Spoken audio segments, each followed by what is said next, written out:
The Sound and the Fury by William Faulkner. June 2nd, 1910. When the shadow of the sash appeared on the curtains, it was between 7 and 8 o'clock, and then I was in time again, hearing the watch.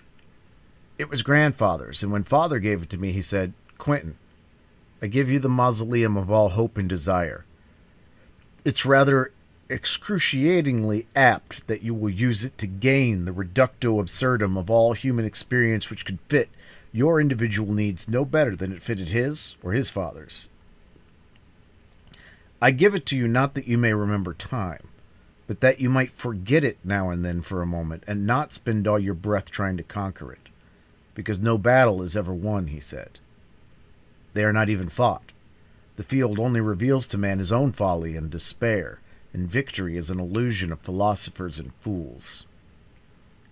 It was propped against the collar box, and I lay listening to it. Hearing it, that is. I don't suppose anybody ever deliberately listens to a watch or clock. You don't have to. You can be oblivious to the sound for a long while, then in a second of ticking, it can create in the mind, unbroken, the long diminishing parade of time you didn't hear. Like father said, down the long and lonely light rays you might see Jesus walking like. And the good St. Francis that said little sister death that never had a sister. Through the wall I heard Shreve's bed springs, and then his slippers on the floor hishing. I got up and went to the dresser and slid my hand along it and touched the watch and turned it face down and went back to bed. But the shadow of the sash was still there, and I had learned to tell almost to the minute, so I'd have to turn my back to it, feeling the eyes animals used to have in the back of their heads when it was on top, itching. It's always the idle habits you acquire which you will regret. Father said that. That Christ was not crucified. He was worn away by a minute clicking of little wheels. That had no sister. And so, as soon as I knew I couldn't see it, I began to wonder what time it was. Father said that constant speculation regarding the position of mechanical hands on an arbitrary dial, which is a symptom of mind function. Excrement, father said, like sweating. And I saying, all right. Wonder. Go on and wonder.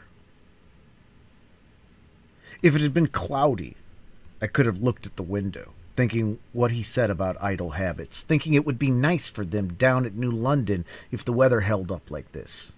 Why shouldn't it? The month of brides, the voice that breathed, "She ran right out of the mirror, out of the banked scent, roses, roses. Mr. and Mrs. Jason Richmond Compson announced the marriage of roses. Not virgins like dogwood, milkweed. I said I have committed incest, father, I said. Roses, cunning and serene. If you attend Harvard 1 year, but don't see the boat race, there should be a refund. Let Jason have it. Give Jason a year at Harvard." Shreve stood in the door, putting his collar on, his glasses glinting rosily as though he had washed them with his face. "You taking a cut this morning?" "Is it that late?" He looked at his watch. "Bell in 2 minutes." "I didn't know it was that late." He was still looking at his watch, his mouth shaping. "I'll have to hustle. I can't stand another cut. Dean told me last week." He put his watch back into his pocket. Then I quit talking.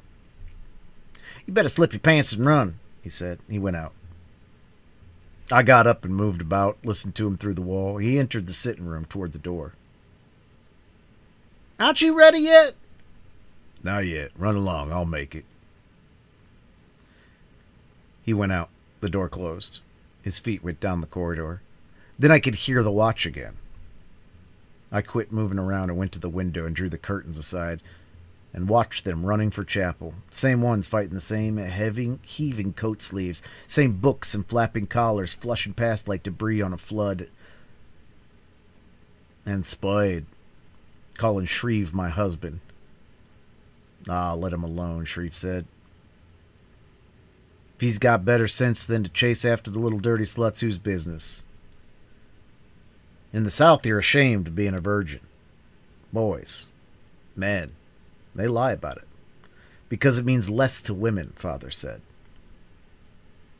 He said it was men invented virginity, not women. Father said it's like death, only a state in which the others are left.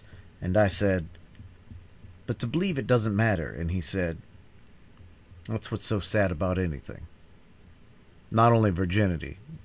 And I said, why couldn't it have been me and not her who is unvirgin? And he said, that's why that's sad too. Nothing is even worth the changing of it. And Shreve said if he's got better sense than to chase after the dirty little sluts. And I said, did you ever have a sister? Did you? Did you? Spade was in the middle of them like a terrapin in a street full of scuttering dead leaves. His collar about his ears, moving at his customary unhurried walk. He was from South Carolina, a senior. It was his club's boast that he never ran for chapel and had never got there on time and had never been absent in 4 years and had never made either chapel or first lecture with the shirt on his back and socks on his feet. About 10 o'clock, he'd come in Thompson's, get 2 cups of coffee, sit down and take his socks out of his pocket and remove his shoes and put them on while the coffee cooled. About noon, you'd see him with the shirt and collar on like anybody else. The others passed him running, but he never increased his pace at all. After a while, the quad was empty. A sparrow slanted across the sunlight onto the window ledge and cocked his head at me. His eye was round and bright. First he'd watch me with one eye and then flick, and it would be the other, his throat pumping faster than any pulse. The hour began to strike. The sparrow quit swapping eyes and watched me steadily with the same one until the chimes ceased, as if he were listening too. Then he flicked off the ledge and was gone. It was a while before the last stroke ceased vibrating. It stayed in the air, more felt than heard, for a long time. Like all the bells that ever rang, still ringing in the long drying light rays, and Jesus and St. Francis talking about his sister. Because if it were just to hell, if that were all of it, finished. If things just finished themselves, nobody else there but her and me.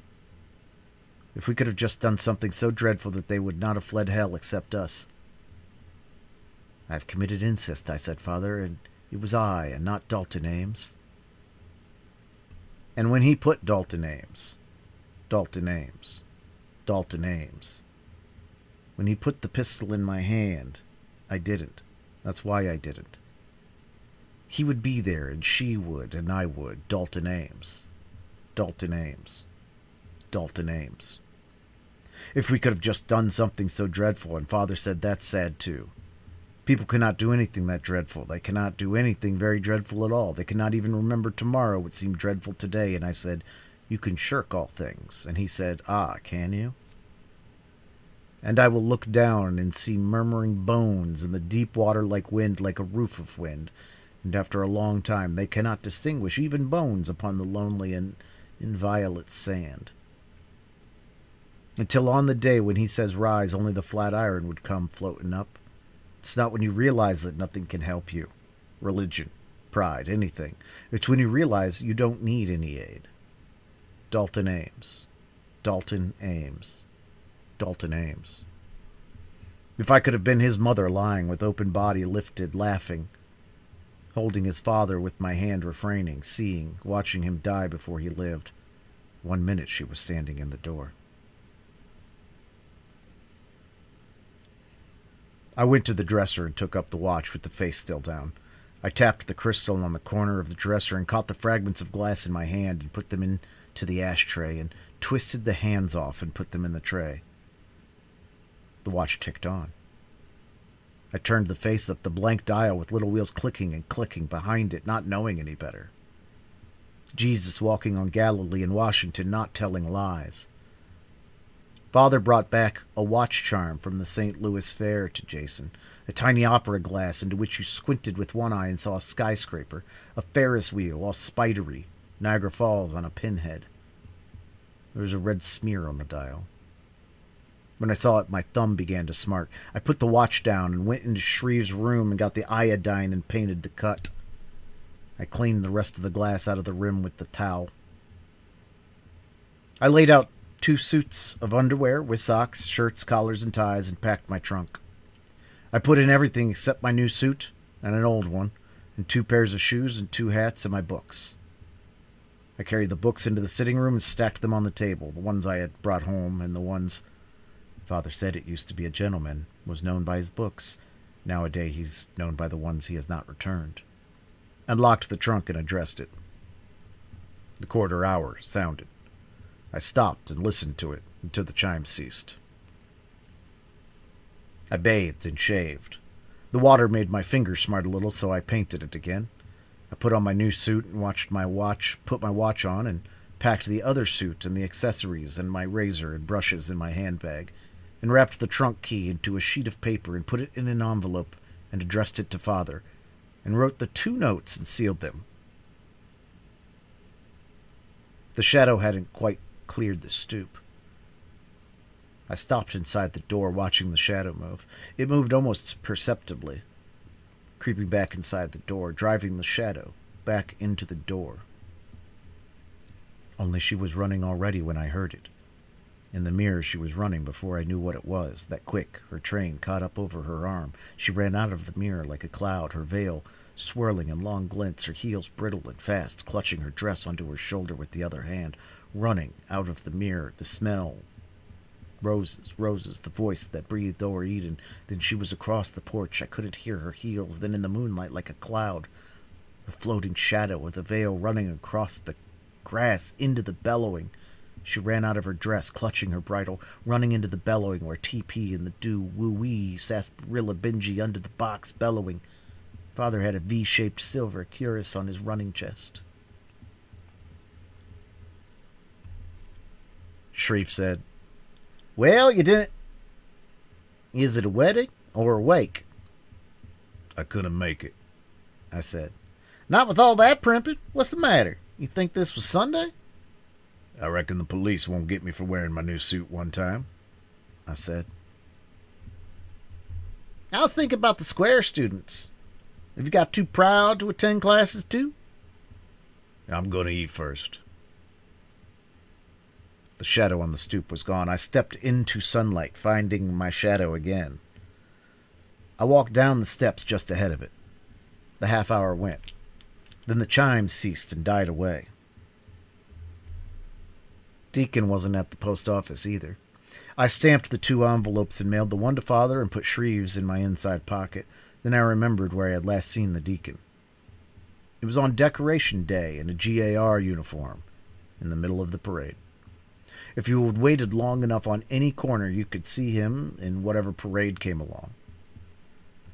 The one before was on Columbus's or Garibaldi's or someone's birthday. He was in the street sweeper section in a stovepipe hat carrying a 2-inch Italian flag, smoking a cigar among the brooms and scoops. But the last time was the GAR one, because Shreve said, "There now, just look at what Grandpa did to your poor old inn." Yeah, I said. Now I could spend day after day marching in parades. If it hadn't been for my grandfather, we'd have to work like white folks. I didn't see him anywhere. But I never knew even a working inn that you could find when you wanted him, let alone one that lived off the fat of the land. A car came along. I went over to town and went to Parker's and had a good breakfast. While I was eating, I heard a clock strike the hour, but then I suppose it takes at least 1 hour to lose time in.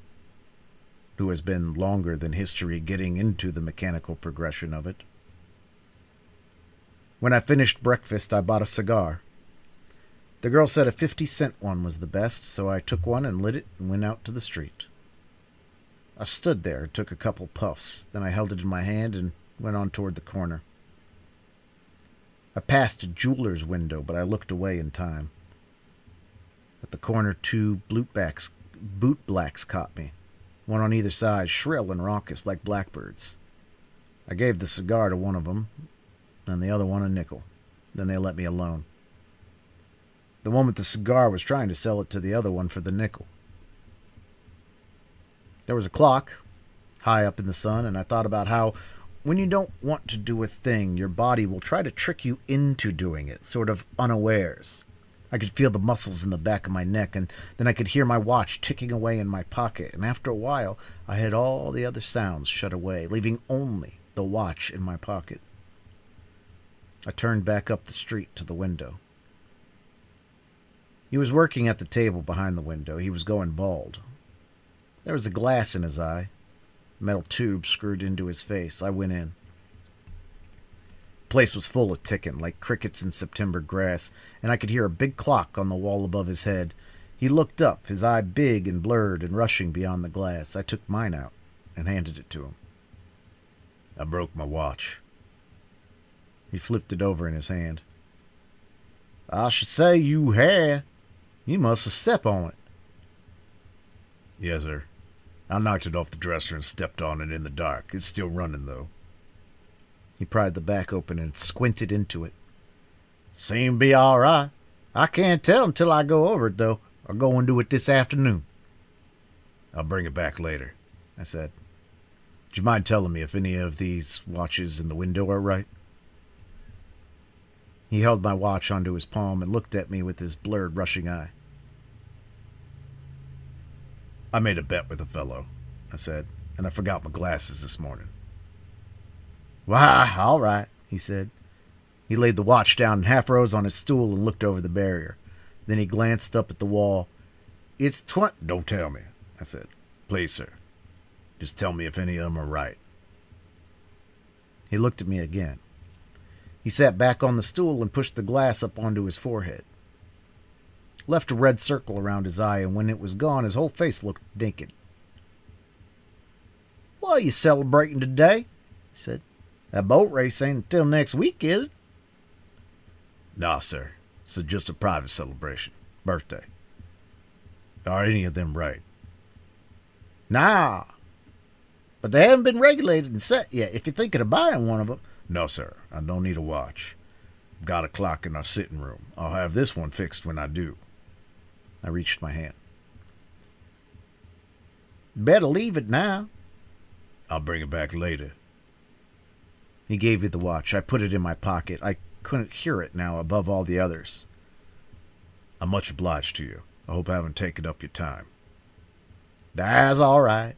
Bring it in when you're ready. And you better put off this celebration until after we win that boat race. Yes, sir. I reckon I had. I went out, shutting the door upon the ticking.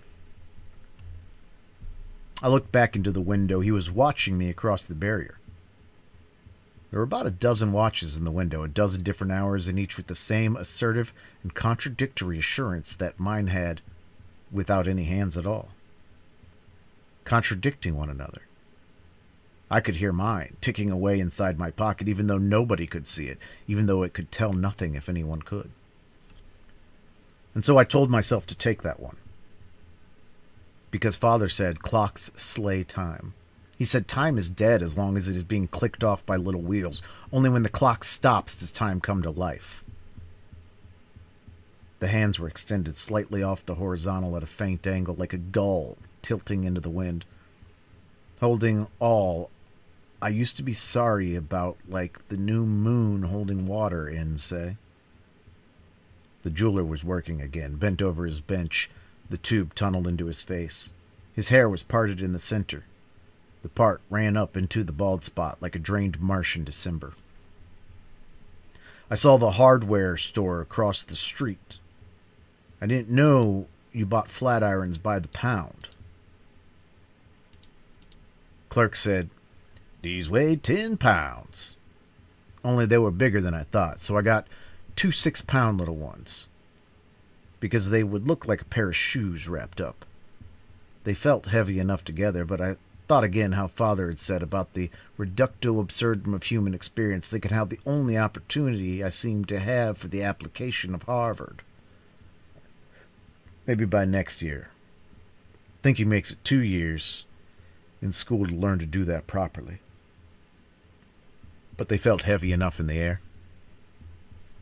A streetcar came. I got on. I didn't see the placard on the front. It was full, mostly prosperous people reading newspapers. The only vacant seat was beside an inn. He wore a derby and shined shoes, and he was holding a dead cigar stub. I used to think that a Southerner had to always be conscious of inns. I thought that Northerners would expect him to.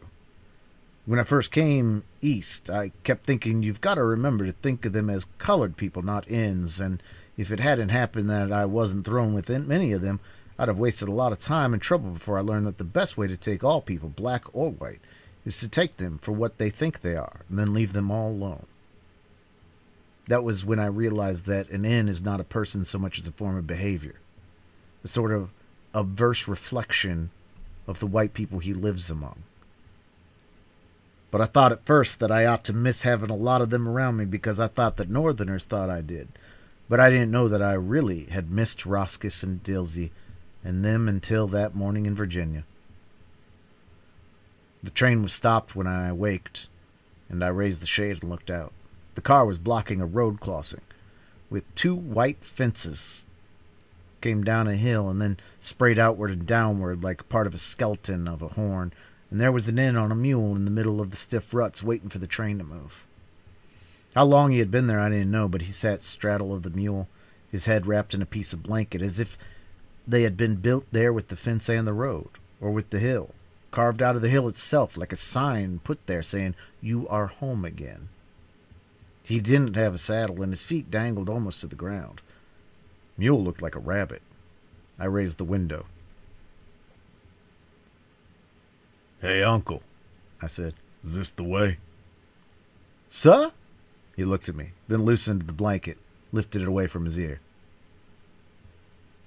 "Christmas gift," I said. "Show coming, boss. You done caught me, ain't you?" "I'll let you off this time." I dragged my pants out of the little hammock and got a quarter out. "Well, look out next time. I'll be coming back through here 2 days after New Year. Look out then." I threw the quarter out the window. "Buy yourself some Santa Claus." "Yes, sir," he said. He got down and picked up the quarter and rubbed it on his leg. "Thank you, young master, thank you."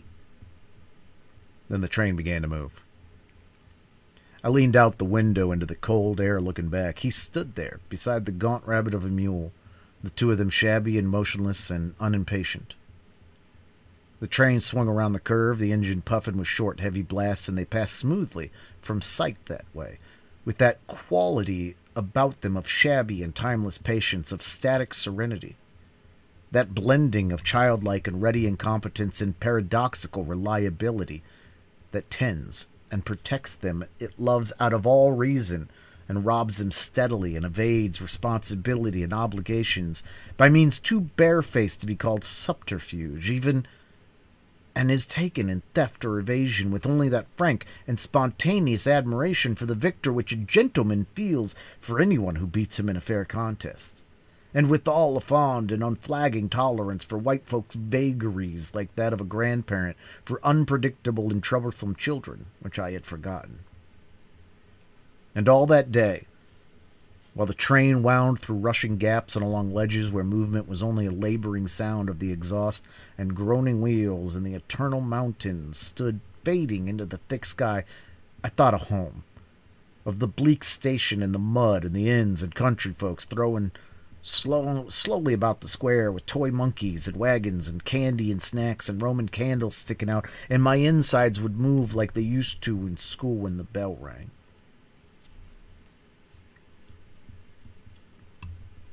I wouldn't begin counting until the clock struck 3. Then I would begin, counting to 60 and folding down one finger and thinking of the other 14 fingers waiting to be folded down, or 13 or 12 or 8 or 7, until all of a sudden I'd realize silence and the unwinking minds, and I'd say, "Ma'am?" "Your name is Quentin, isn't it?" Miss Laura said.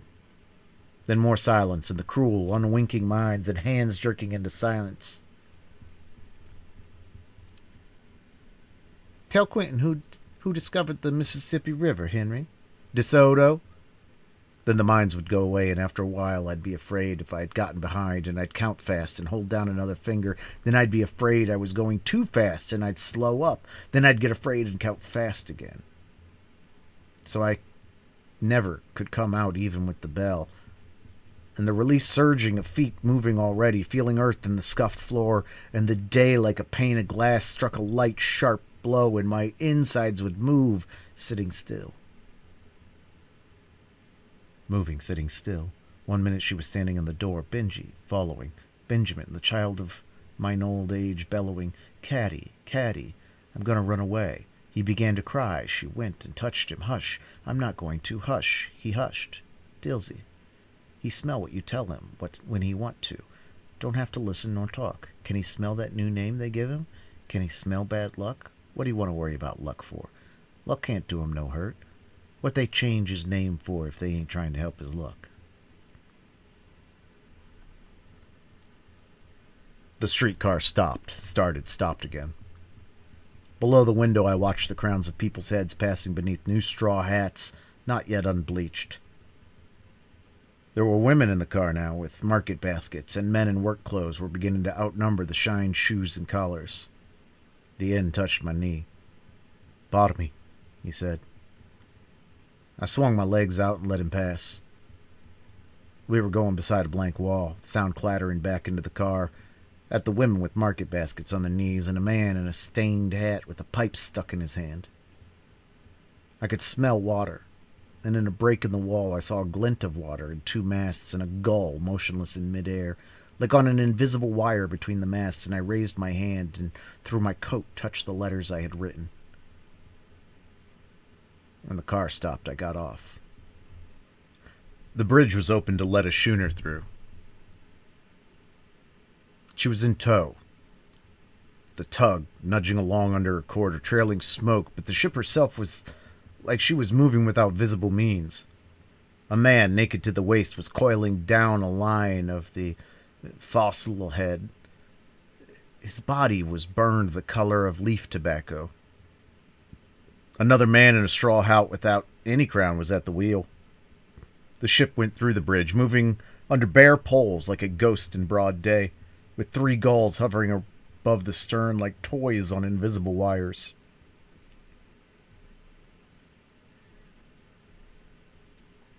When it was closed, I crossed to the other side and leaned on the rail above the boathouses. The float was empty and the doors were closed.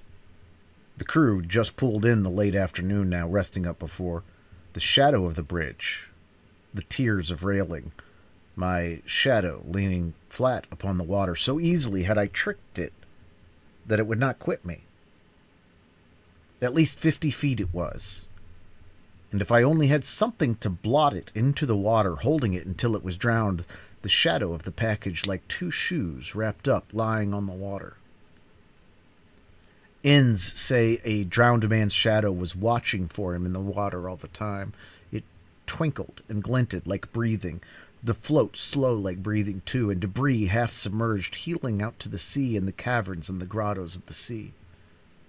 The displacement of water is equal to the something of something. Reducto absurdum of all human experience, and 2 6-pound flat irons weigh more than one tailor's goose. What a sinful waste, Dilsey would say. Benji knew it when Demuddy died. He cried. He smell hit. He smell hit. The tug came back downstream, the water shearing in long rolling cylinders, rocking the float at last with the echo of passage, the float lurching onto the rolling cylinder with a plopping sound and a long jarring noise as the door rolled back and 2 men emerged, carrying a shell. They set it in the water, and a moment later Bland came out with the sculls. He wore flannels, a gray jacket, and a stiff straw hat.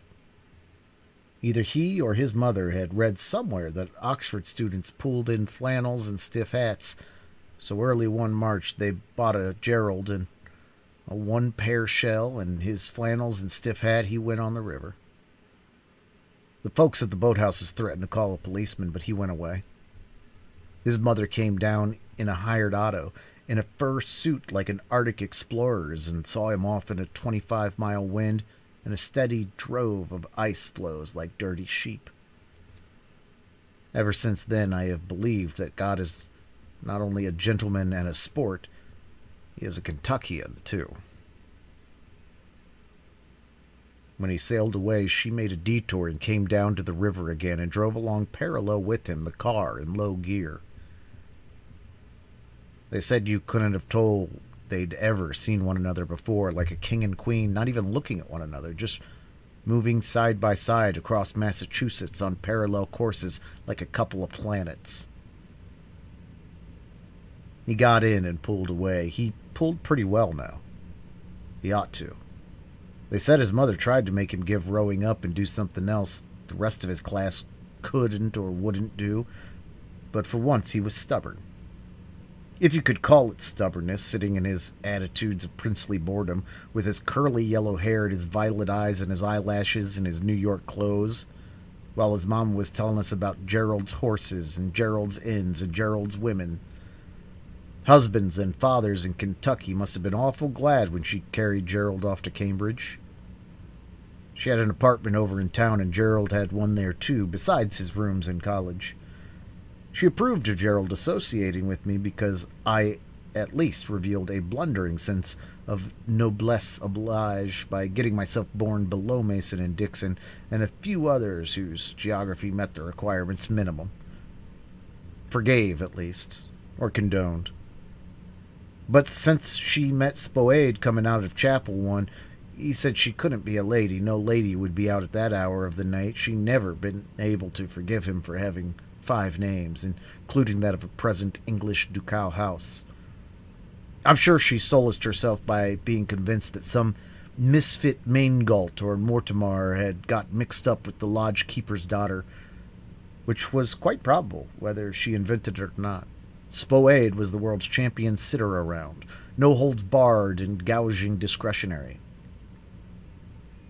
The shell was a speck now, the oars catching the sun in spaced glints, as if the hull were working itself along. Did you ever have a sister? No, but they're all bitches. Did you ever have a sister? 1 minute she was. Bitches. Not bitch. 1 minute she stood in the door. Dalton Ames. Dalton Ames. Dalton shirts. I thought all the time they were khaki, army-issue khaki, until I saw that they were of a heavy Chinese silk of finest flannel because they made his face so brown, his eyes so blue. Dalton Ames. It just missed gentility, theatrical fixture, just papier-mâché, then touch. Oh, asbestos, not quite bronze. But won't see him at the house. Caddy's a woman, too, remember? She must do things for women's reasons, too. Why won't you bring him to the house, Caddy? Why must you do like in women do in the pasture, the ditches, the dark woods, hot, hidden, furious in the dark woods? And after a while, I had been hearing my watch for some time, and I could feel the letters crackle through my coat against the railing, and I leaned on the railing, watching my shadow, how I had tricked it. I moved along the rail, but my suit was dark too, and I could wipe my hands, and watching my shadow, how I had tricked it. I walked it into the shadow of the quay, then I went east. Harvard, my boy. Harvard, boy. Harvard. Harvard. That pimple-faced infant she met at the field met with colored ribbons, skulking along the fence trying to whistle her out like a puppy. Because they couldn't cajole him into the dining room, Mother believed he had some sort of spell he was going to cast on her when he got her alone. Yet any blackguard, he was lying beside the box under the window bellowing, that could drive up in a limousine with a flower in his buttonhole. Harvard. Quentin, this is Herbert, my Harvard boy. Herbert will be a big brother and has already promised Jason a position in the bank. Hearty. Celluloid like a drummer, face full of teeth, white but not smiling. I've heard of him up there. All teeth but not smiling. You going to drive? Get in, Quentin. You going to drive? It's her car. Aren't you proud of your little sister owns first auto in town? Herbert is present. Lois has been giving her lessons every morning. Didn't you get my letter?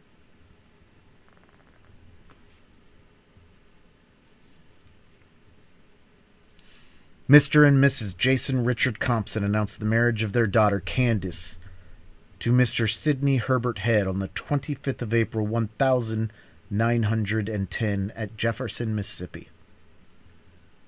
At home after the 1st of August, number something something Avenue, South Bend, Indiana, Shreve said, "Aren't you going to open it?" 3 days. Times. Mr. and Mrs. Jason Richard Compson.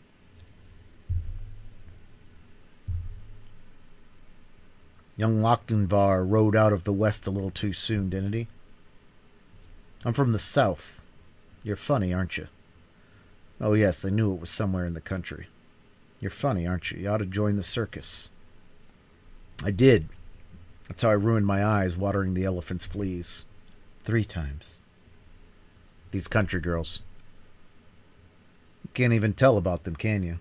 Well, anyway, Byron never had his wish, thank God. But not hit a man in glasses. Aren't you going to open it? It lay on a table, a candle burning at each corner under the envelope tied in a soiled pink garter, 2 artificial flowers, not hit a man in glasses. Country people, poor things, they never saw an auto before, lots of them. Honk the horn, Candace, so she wouldn't look at me. They'll get out of the way, wouldn't look at me. Your father wouldn't like it if you were to injure one of them. I'll declare your father will simply have to get an auto now. I'm almost sorry you brought it down, Herbert. I've enjoyed it so much, of course. There's the carriage, but so often when I'd like to go out, Mr. Compson has the darkies doing something it would be worth my head to interrupt. He insists that Roscus is at my call all the time, but I know what that means. I know how other people make promises just to satisfy their consciousness. Are you going to treat my little baby girl the way, Herbert? But I know you won't, Herbert has spoiled us all to death. Quentin, did I write you that he is going to take Jason into his bank when Jason finishes high school? Jason will make a splendid banker. He is the only one of my children with any practical sense. You can thank me for that. He takes after my people. The others are all Compson. Jason furnished the flour. They made kites on the back porch and sold them for a nickel apiece. He and the Patterson boy. Jason was treasurer. There was no inn in the streetcar, and the hats unbleached as yet flowing past under the window, going to Harvard. We have sold Benji's. He lay on the ground under the window, bellowing. We have sold Benji's pasture so that Quentin may go to Harvard. A brother to you. Your little brother.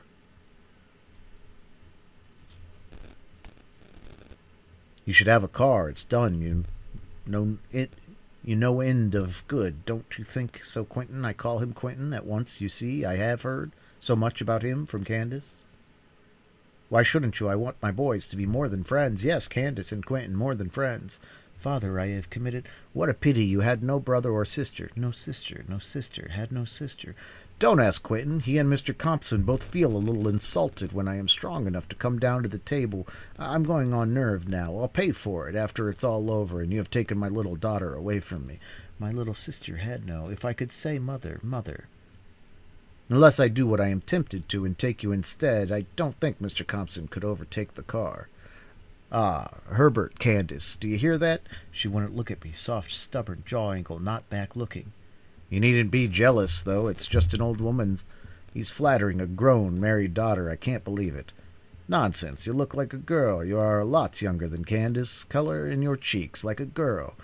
A face reproachful, tearful, an odor of camphor, and of tears, of voice weeping steadily and softly beyond the twilight door, the twilight cover, smell of honeysuckle, bringing empty trucks down the attic stairs. They sounded like coffins. French lick.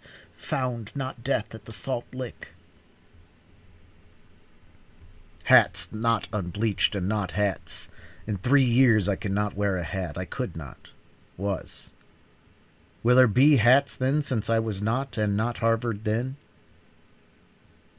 Where the best of thought, father said, clings like dead ivy vines upon old dead brick. Not Harvard then. Not to me, anyway. Again. Sadder than was. Again. Saddest of all. Again. Spoade had a shirt on, then it must be. When I could see my shadow again, if not careful that I tricked it into the water, shall tread again upon my impervious shadow. But no, sister, I wouldn't have done it.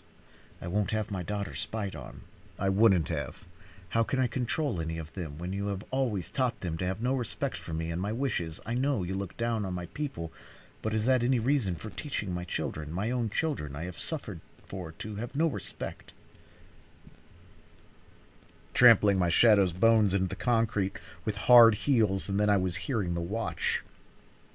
And I touched the letters through my coat. I will not have my daughter spied on by you or Quentin or anybody, no matter what you think she has done. At least you agree there is reason for having her watched. I wouldn't have. I know you wouldn't. I didn't mean to speak so sharply, but women have no respect for each other, for themselves. But why did she? The chimes began as I stepped on my shadow. But it was the quarter hour. The deacon wasn't in sight anywhere. Think I would have, could have. She didn't mean that. That's the way women do things. It's because she loves Caddy. The street lamps would go down the hill, then rise toward town. I walked upon the belly of my shadow. I could extend my hand beyond it. Feeling farther beyond me, beyond rasping darkness of summer and August, the street lamps. Father and I protect women from one another, from themselves, our women. Women are like that. They don't acquire knowledge of people. We are for that they are just born with a practical fertility of suspicion that makes a crop every so often, and usually right. They have an affinity for evil, for supplying whatever the evil lacks in itself, for drawing it about them instinctively, as you do blood clothing and slumber, fertilizing the mind for it, until the evil has served its purpose, whether it ever existed or no. He was coming along between a couple of freshmen. He hadn't quite recovered from the parade, for he gave me a salute, a very superior officerish kind. I want to see you a minute, I said, stopping. See me? All right. See you again, fellows, he said, stopping and turning back. Glad to have chatted with you. That was the deacon all over. Talk about your natural psychologist. They said he hadn't missed a train at the beginning of school in 40 years and that he could pick out a Southerner with one glance. He never missed, and once he had heard you speak, he could name your state. He had a regular uniform he met trains in, a sort of Uncle Tom's Cabin outfit, patches and all. Yes, sir, right this way. Young master, here he is. Taking your bags. Here, boy, come here. Get these grips. Whereupon a moving mountain of luggage would edge up, revealing a white boy of about 15, and the deacon would hang another bag on him somehow and drive him off. Now then, don't you drop it. Yes, sir, young master, just give the old in your number. He'll done gut cold dark when you arrives.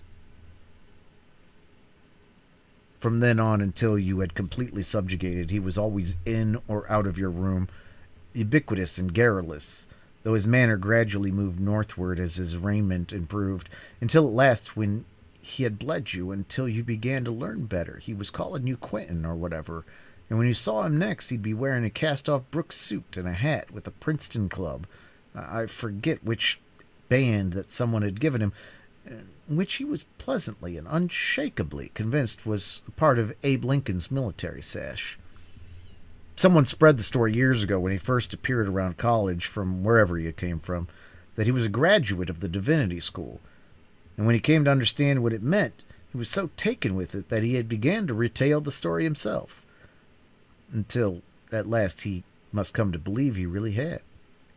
Anyway, he related long, pointless anecdotes of his undergraduate days, speaking familiarly of dead and departed professors by their first names, usually incorrect ones. But he had been guide, mentor, and friend to unnumbered crops of innocent and lonely freshmen, and I suppose that with all his pretty chicanery and hypocrisy, he stank no higher in heaven's nostrils than any other. Haven't seen you in 3-4 days, he said, staring at me from his still military aura. You been sick? Nah, I've been all right. Working, I reckon. I seen you, though. Yeah? In the parade the other day.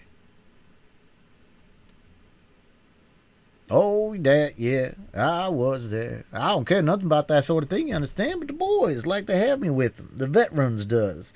Ladies wants all the old veterans turn out, you know, so I has to oblige them. And on that WAP holiday, too, I said. You're obliging the WCTU then, I reckon. That? I was doing that for my son-in-law. He aims to get a job in the city forces. Street cleaner. I tells him all he wants is a broom to sleep on. You saw me, did you? Both times, yeah. I mean, in uniform?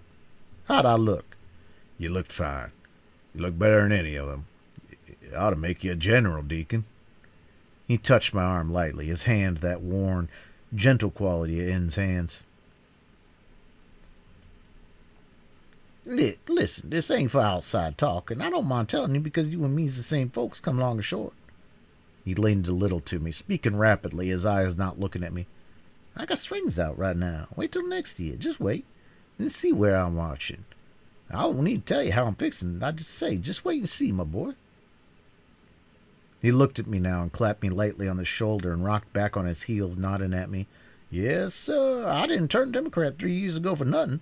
My son-in-law on the city, me. Yes, sir. If I just turn a Democrat, it'll make that son of a bitch go to work, and me. Just you stand on that corner yonder a year from now, 2 years ago, say? I hope so.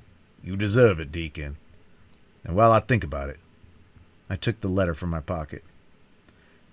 Take this around to my room tomorrow and give it to Shreve. He'll have something for you. But not till tomorrow, mind. He took the letter and examined it. It's sealed up. Yep. And it's written inside. Not good until tomorrow. He said. He looked at the envelope, his mouth pursed. Something for me, you say? Yes. The present I'm making you. He was looking at me now, the envelope white in his black hand in the sun. His eyes were soft and irises and brown, and suddenly I saw Roscus watching me from behind all his white folks' claptrap of uniforms and politics and Harvard manner, diffident, secret, inarticulate, and sad. You ain't playing a joke on the old inn, is you? You know I'm not. Did any Southerner ever play a joke on you? You're all right. They're fine folks, but you can't live with them. Did you ever try? I said. But Roscus was gone. Once more he was that self he had long since taught himself to wear in the world's eye, pompous, spurious, not quite gross. I'll confer to your wishes, my boy. Not until tomorrow, remember. Sure, he said. Understood, my boy. Well, I hope, I said. He looked down at me, benignant, profound. Suddenly, I held out my hand and we shook. He gravely, from the pompous height of his municipal and military dream. You're a good fellow, Deacon. I hope. You've helped a lot of young fellows here and there. I've tried to treat folks all right, he said. I draw no petty social lines. A man to me is a man, wherever I find him. I hope you always find as many friends as you've made. Young fellows, I get along with them. They don't forget me neither, he said, waving the envelope. He put it in his pocket and buttoned his coat. Yes, sir, he said. I've had good friends. The chimes began again. The half hour. I stood in the belly of my shadow and listened to the strokes spaced and tranquil along the sunlight, among the thin, still little leaves.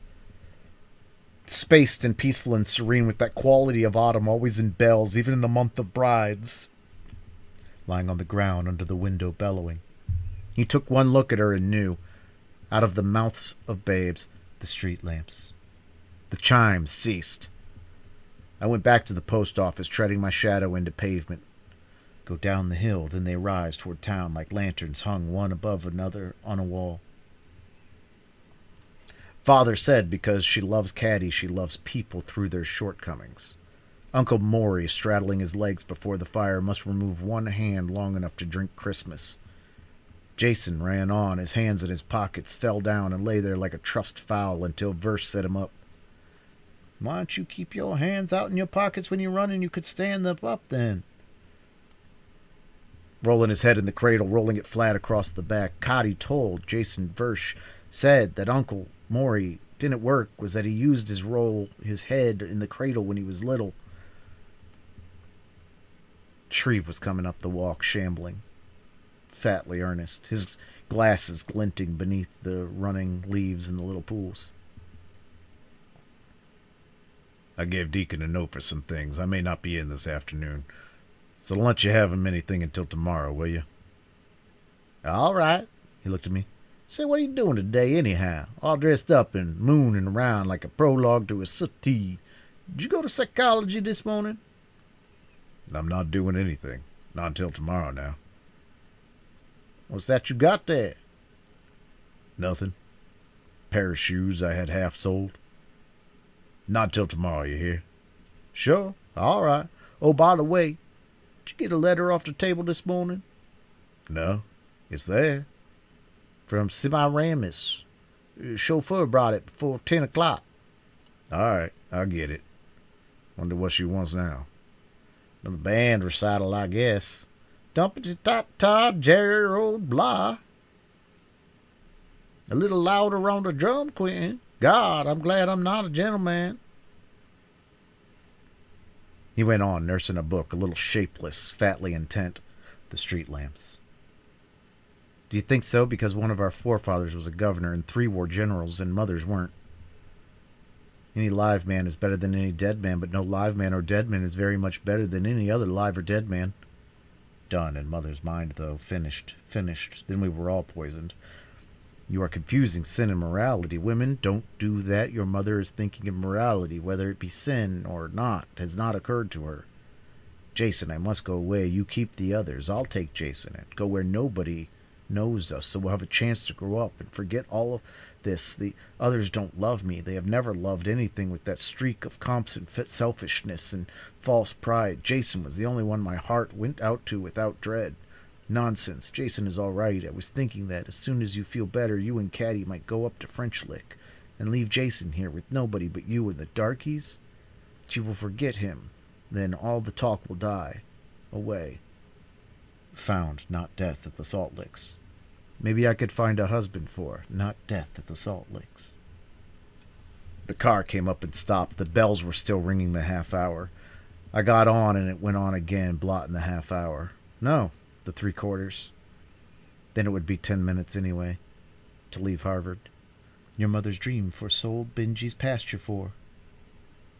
What have I done to have been given like these Benjamin was punishment enough, and now for her to have no more regard for me or her own mother? I've suffered for her, dreamed and planned and sacrificed. I went down into the valley, yet never since she opened her eyes has she given me one unselfish thought. At times I look at her, I wonder if she can be my child. Except Jason, he has never given me one moment's sorrow since I first held him in my arms. I knew then that he was to be my joy and my salvation. I thought that Benjamin was punishment enough for my sins I have committed. I thought he was my punishment for putting aside my pride and marrying a man who held himself above me. And I don't complain, but I loved him above all them because it was my duty, though Jason pulling at my heart all the while. But I see now that I have not suffered enough. I see now that I must pay for your sins as well as mine. What have you done that sins of your high and mighty people visited upon me? But you'll take up for them. You have always found excuses for your own blood. Only Jason could do no wrong because he is more Bascom than Compson. While your own daughter, my little daughter, my baby girl, she is no better than when I was a girl. I was unfortunate. I was only a Bascom. I was taught that there's no halfway ground, that a woman is either a lady or not, but I never dreamed when I held her in my arms that any daughter of mine could let herself. Don't you know, I can look at her eyes and tell. You may think she'd tell you, but she doesn't tell things. She is secretive. You don't know her. I know things she's done that I'd die before I'd have you know that it's got on criticized. Jason accusing me of setting him to watch her as if it were a crime, while your own daughter can I know you don't love him, that you wish to believe faults against him. You never have, yes, ridicule him, as you always have. Maury, you cannot hurt me any more than your children already have, and then I'll be gone. And Jason, with no one to love him, shield him from this. I look at him every day, dreading to see this Compson blood beginning to show in him at last, with his sister slipping out to see, what do you call it? Then, have you ever laid your eyes on him? Will you ever even let me try to find out who he is? It's not for myself. I couldn't bear to see him. It's for your sake, to protect you. But who can fight against bad blood? You won't let me try. We are to sit back with our hands folded while she not only drags your name in the dirt, but corrupts the very air your children breathe. Jason, you must let me go away. I cannot stand it. To let me have Jason, and you keep others that are not my flesh and blood like he is. Strangers, nothing of mine, and I am afraid of them. I can take Jason and go where we are not known. I'll go down on my knees and pray for the absolution of my sins that he may escape this curse. Try to forget the others ever were. If that was the 3/4, not over 10 minutes now. One car had just left and people were already waiting for the next one. I asked, but he didn't know whether another one would leave before noon or not, because you'd think that interurbans. So the first one was another trolley. I got on. You can feel noon. I wonder if even miners in the bowels of the earth. That's why whistles, because people that sweat. And if just far enough from sweat, you won't hear whistles, and in 8 minutes you should be that far from sweat in Boston. Father said a man is the sum of his misfortunes. One day you'd think misfortune would get tired, but then time is your misfortune, Father said. A gull on an invisible wire attached through space dragged. You carry the symbol of your frustration into eternity.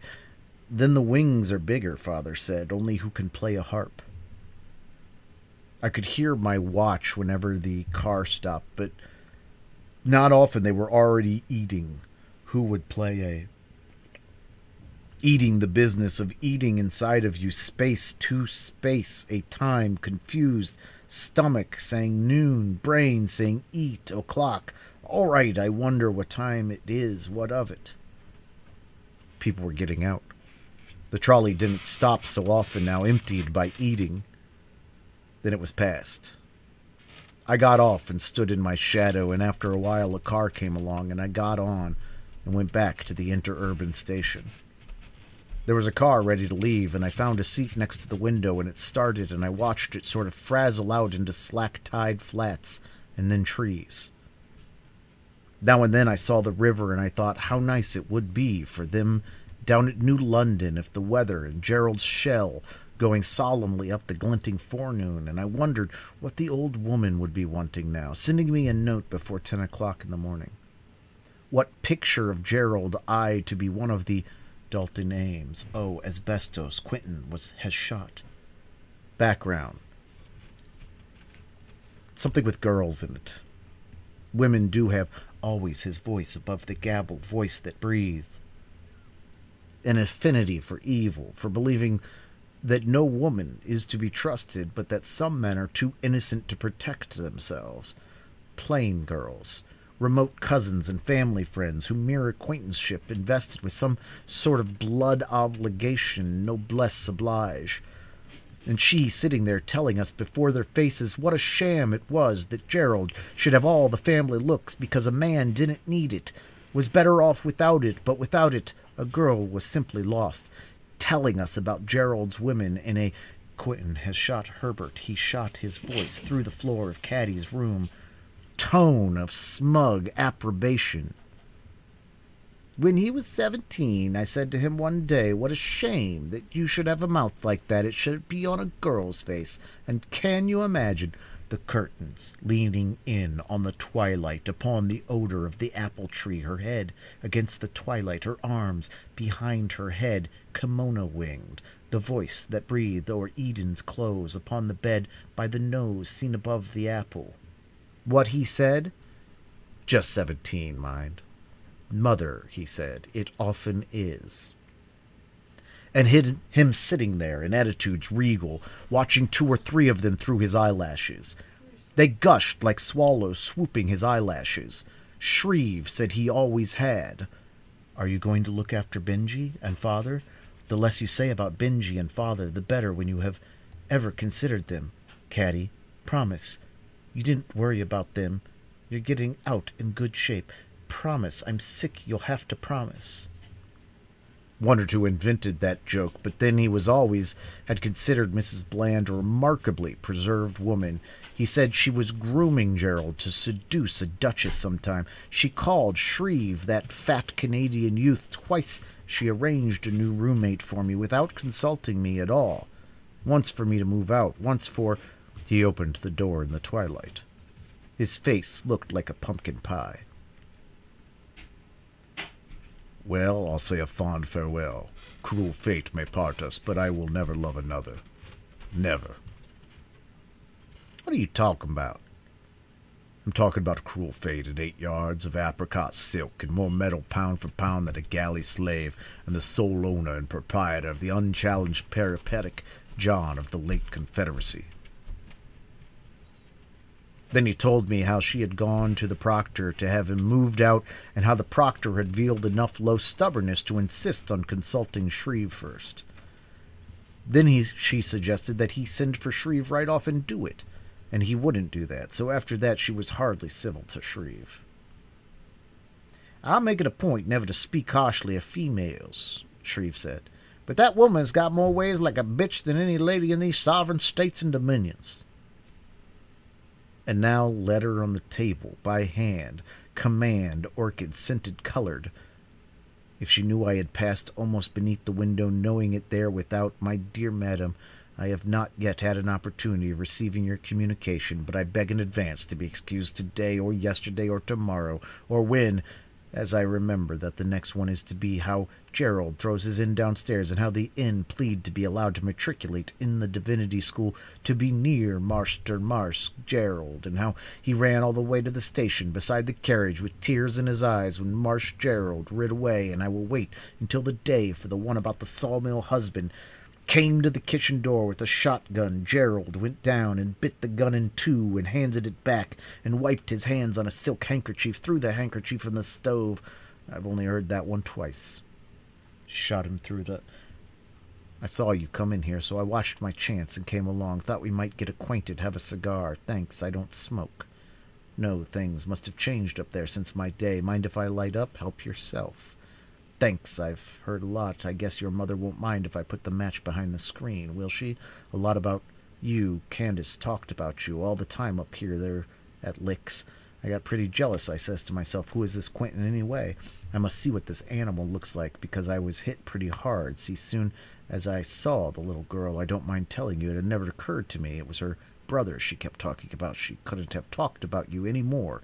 If you'd been the only man in the world, husband wouldn't have been in it. You won't change your mind and have a smoke. I don't smoke. In that case, I won't insist, even though it's pretty fair weed. Cost me $25, 100 wholesale. Friend in Havana. Yes, I guess there are a lot of changes up there. I keep promising myself a visit, but I never got around to it. Been hitting the ball now for 10 years. I can't get away from the bank. During school, fellows' habits change that seem important to an undergraduate. You know, tell me about things up there. I'm not going to tell father and mother, if that's what you're getting at. Not going to tell, not going to, oh, that's what you're talking about. Is it you understand that I don't give a damn whether you tell or not? Understand that a thing like that, unfortunate, but no police, crime. I wasn't the first or the last. I was just unlucky. You might have been luckier. You lie. Keep your shirt on. I'm not trying to tell you anything you don't want to meet. No offense. Of course, a young fellow like you would consider a thing of that sort a lot more serious than you will in 5 years. I don't know but one way to consider cheating. I don't think I'm likely to learn different at Harvard. We're better than a play. You must have made the Dramat. Well, you right, no need to tell them. We'll let bygones be bygones, eh? No reason why you and I should let a little thing like that come between us. Like you, Quentin. I like your appearance. You don't look like these other hicks. I'm glad we're going to hit it off like this. I've promised your mother to do something for Jason, but I would like to give you a hand, too. Jason would be just as well off here, but there's no future in a hole like this for a young fellow like you. Thanks. You'd better stick to Jason. He'd suit you better than I would. I'm sorry about that business, but a kid like I was, and then I never had a mother like yours to teach me the finer points. It would just hurt her unnecessarily to know it. Yes, you're right. No need to. That includes Candace, of course. I said mother and father. Look here. Take a look at how long do you think you'd last with me? I won't have to last long if you learn to fight up at school. Try and see how long I would. You damned little. What do you think you're getting at? Try and see. My God, the cigar would help your mother. Say if she found a blister on her mantle just in time to look here, Quentin, about to do something we'll both regret. I liked you. As soon as I saw you. I says he must be a damned good fellow, whoever he is, or Candace wouldn't be so keen on him. Listen, I've been out in the world now for 10 years. Things don't matter so much. Then you'll find that out. Let's you and I get together on this things, sons of old Harvard and all. I guess I wouldn't know the place now best for a young fellow in the world. I'm going to send my sons there, give me a better chance that I had. Wait, don't go yet. Let's discuss this thing. A young man gets these ideas, and I'm all for them. Does him good. While he's in school forms his character, good for tradition, the school. But when he gets out in the world, he'll have to get the best way he can because he'll find that everybody else is doing the same thing and be damned to. Here, let's shake hands and let bygones be bygones. For your mother's sake, remember her health. Come on, don't give me your hand. Here, look. It's just out of the convent. Look, not a blemish, not even been creased yet. See here. To hell with your money. No, come on. I belong to the family now. See, I know how it is with the young fellow. He has lots of private affairs. It's always pretty hard to get the old man to stump for. I know I haven't. I've been there, and not so long ago either, but now I'm getting married and all, especially up there. Come on, don't be a fool. Listen, when we get a chance for a real talk, I want to tell you about the little widow over in town. I've heard that's to keep your damned money. Call it a loan, and then just shut your eyes a minute and you'll be 50. Keep your hands off me. You'd better get that cigar off the mantel. Tell and be damned then. See what it gets you. If you were not a damned fool, you'd have seen that I've got them too tight for any half-baked Galahad of a brother. Your mother's told me about your sort, with your head swelled up. Come in, oh, come in, dear Quentin, and I were just getting acquainted, talking about Harvard. Did you want me? Can't stay away from the old man, can she? Go out a minute, Herbert. I want to talk to Quentin. Come in. Let's all have a gab-fest and get acquainted. I was just telling Quentin. Go on, Herbert. Go out a while. Well, all right, then I suppose you and Bubber do want to see one another once more, eh? You'd better take that cigar off the mantel. Right as usual, my boy. Then I'll toddle along. Let them order you around while they can. Quentin, day after tomorrow? It'll be pretty pleased to the old man, won't it, dear? Give us a kiss, honey. Oh, stop that. Save that for day after tomorrow. I'll want interest then. Don't let Quentin do anything he can't finish. Oh, by the way, did I tell Quentin the story about the man's parrot and what happened to it? Sad story. Remind me of that. Think of it yourself. Ta-ta. See you in the funny paper. Well. What are you up to now? Nothing? You're meddling in my business again. Didn't you get enough of that last summer? Caddy, you've got fever.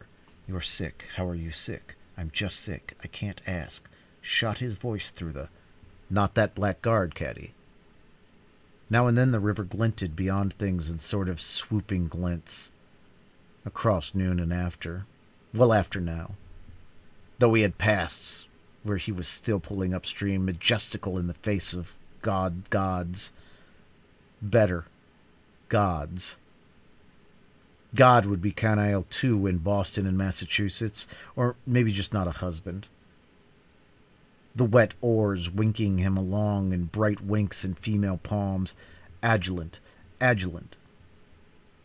If not a husband, he'd ignore God. That blackguard, Caddy. The river glinted away beyond a swooping curve. I'm sick, you'll have to promise. Sick. How are you sick? I'm just sick. I can't ask anybody yet. Promise you will. If they need any looking after, it's because of how are you sick? Under the window, we could hear the car leaving for the station, the 8:10 train, to bring back cousins, heads, increasing himself head by head, but not barbers, manicure girls. We had a blood horse once. In the stable, yes, but under leather a cure. Quentin has shot all of their voices through the floor of Caddy's room. The car stopped. I got off. Into the middle of my shadow. A road crossed the track. There was a wooden marquee with an old man eating something out of a paper bag, and then the car was out of hearing too. The road went into the trees where it would be shady, but June foliage in New England was not much thicker than April at home in Mississippi. I could see a smokestack. I turned my back to it, trampling my shadow into the dust. There was something terrible in me. Sometimes at night I could see it grinning at me, I could see it through them grinning at me through their faces. It's gone now, and I'm sick. Caddy, don't touch me, just promise. If you're sick, you can't. Yes, I can. After that, it'll be all right. It won't matter. Don't let them send him to Jackson. Promise. I promise, Caddy. Caddy, don't touch me. Don't touch me. What does it look like, Caddy? What? That grins at you. That thing through them.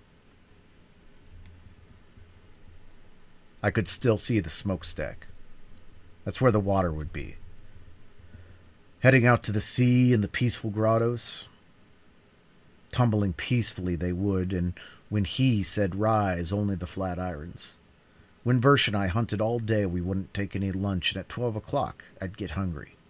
I'd stay hungry until about 1, then all of a sudden, I'd even forget that I wasn't hungry anymore. The street lamps go down the hill, then heard the car go down the hill, the chair arm flat, cool, smooth under my forehead, shaping the chair, the apple tree, leaning on my hair, above the Eden closed by the nose scene. You've got fever. I felt it yesterday. It's like being near a stove. Don't touch me. Caddy, you can't do it if you're sick. That blackguard. I've got to marry somebody. Then they told me the bone would have to be broken again. At last, I couldn't see the smokestack. The road went beside a wall. Trees leaned over the wall, sprayed with sunlight. The stone was cool. Walking near it, you could feel the coolness. Only our country was not like this country. There was something about just walking through it. A kind of still and violent fecundity that satisfied ever-bred hunger like. Flowing around you, not brooding and nursing every in-stone, like it were put to makeshift for enough green to go around among the trees, and even the blue of distance, not the rich chimera. Told me the bone would have to be broken again, and inside me it began to say, ah, ah, ah, and I began to sweat. What do I care? I know what a broken leg is. All it is won't be anything. I'll just have to stay in the house a little longer, that's all. Then my jaw muscles getting numb, and my mouth saying, wait, just a minute, through the sweat, ah, ah, ah, behind my teeth, and Father, damn that horse, wait, it's my fault. He came along the fence every morning with a basket toward the kitchen, dragging a stick along the fence every morning. I dragged myself to the window, cast and all, and laid for him with a piece of coal. Dilsey said, you gonna ruin yourself, ain't you? Got no more sense than that for days since you bruck hit. Wait, I'll get used to it in a minute. Wait a minute, just a minute, I'll get... Even sound seemed to fail in this air. Like the air was worn out with carrying sound so long. A dog's voice carries further than a train, in the darkness anyway, and some people's. Ends. Lewis Hatcher never even used his horn carrying it in that old lantern. I said, Lewis, when was the last time you cleaned that lantern? I cleaned it a little while back. Remember when all that flood water washed them folks away up yonder? I clean hit that very day. Old woman and me setting forward at the fire said, Lewis, what you gonna do it for? Flood to get this out this fur? And I said, that's a fact. I reckon I better clean that lantern up. So I cleaned it that night. That flood was way up in Pennsylvania, I said. Couldn't even got down this far. That's what you says, Lewis said. Water can get this as high and wet in Jefferson is hit can in Pennsylvania, I reckon. Hit the folks that says the water can't get this fur. That comes floating out on the ridge pool too. Did you and Martha get out that night? We done just that. I cleaned that land, and me and her sought the balance of the night on top of that knoll back to graveyard. And if I'd have knowed I won higher, we'd have been hit on instead. And you haven't cleaned that lantern since then? But I want to clean it with they ain't no need. You mean, till another flood comes along? He'd keep us out in that one. Ah, come on, Uncle Louie, I said. Yes, sir. You do your way, and I do mine. If all I got is to keep out in the high water, is to clear this here yarn, I won't go with no man. Uncle Lewis would catch nothing with a light he could see by. I was hunting possums in this country when they were still drowning this in your pappy's head with coal, boy, Louis said. Catching them, too. That's the truth, Verse said. I reckon Uncle Louis done caught more possums than there are many in this country. Yes, sir, Louis said. I got plenty light for the possums to see. I ain't heard none of them complaining. Hush now, Dari. Woo! Oh, man, dog. And we sit in the dry leaves that whispered a little with the slow respiration of our waiting and with the slow breathing of the earth in the windless October. The rank smell of the lantern fouling the brittle air, listening to the dogs and to the echo of Lewis's voice dying away. He never raised it. Yet on a still night, we have heard it from our front porch. When he called his dogs in, he sounded just like the horn he carried slung on his shoulder and never used, but clearer, mellower, as though his voice were a part of darkness and silence, coiling out of it, coiling into it again. Woo-hoo, woo-hoo, woo-hoo. Gotta marry somebody. Have there been very many, Caddy? I don't know too many. Will you look after Benji and Father? You don't know who it is then, does he know? Don't touch me. Will you look after Benji and Father?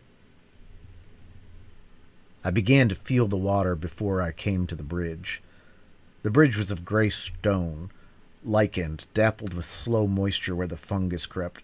Beneath it the water was clear and still in shadow, whispering and clucking about the stone and fading swirls of spinning sky. Caddy, that I've got to marry somebody.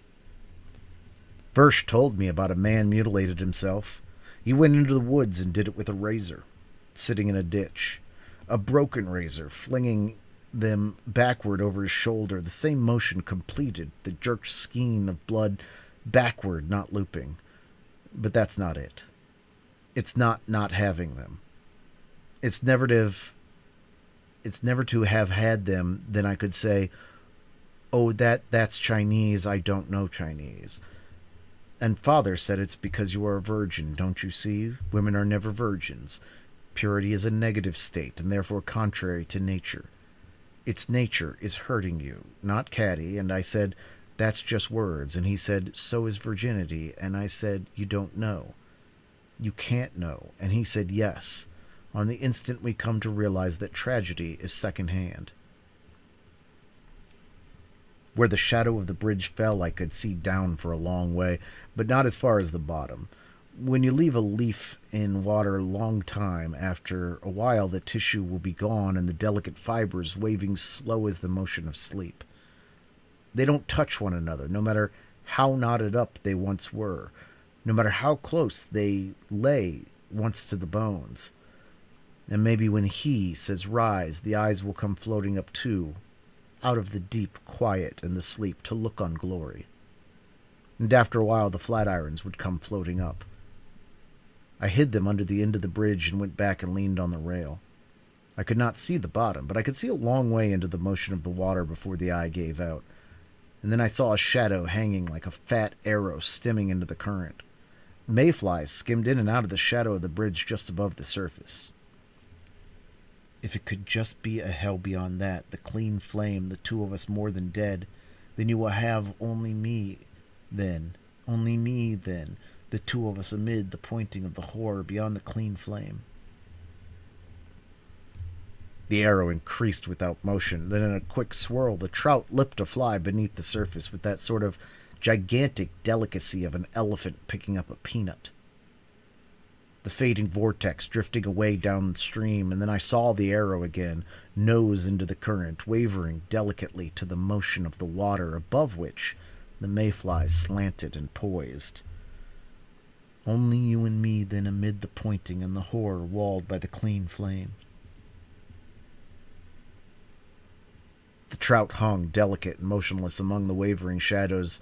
3 boys with fishing poles came onto the bridge, and we leaned on the rail and looked down at the trout.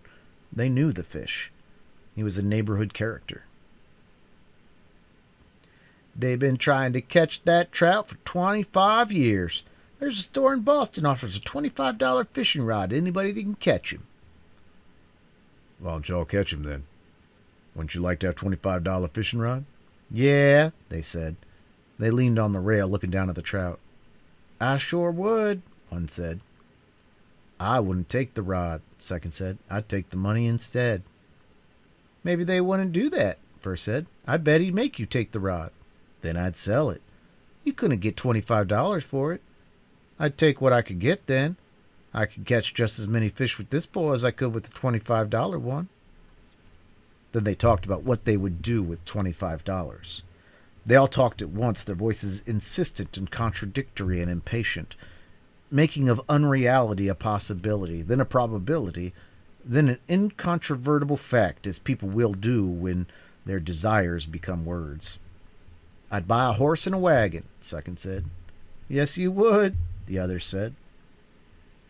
I would. I know where I can buy one for $25. I know the man. Who is it? That's all right who it is. I can buy it for $25. Yeah, the other said. He don't know any such thing. He's just talking. Do you think so? The boy said. They continued to jeer at him, but he said nothing more. He leaned on the rail, looking down at the trout which he had already spent. And suddenly the acrimony, the conflict, was gone from their voices, as if to them, too, it was as though he had captured the fish and bought his horse and wagon. They, too, partaking of that adult trait of being convinced of anything by an assumption of silent superiority. I suppose that people, using themselves and each other so much by words, are at least consistent in attributing wisdom to a still tongue, and for a while I could feel the other two seeking swiftly for some means by which to cope with him, to rob him of his horse and wagon.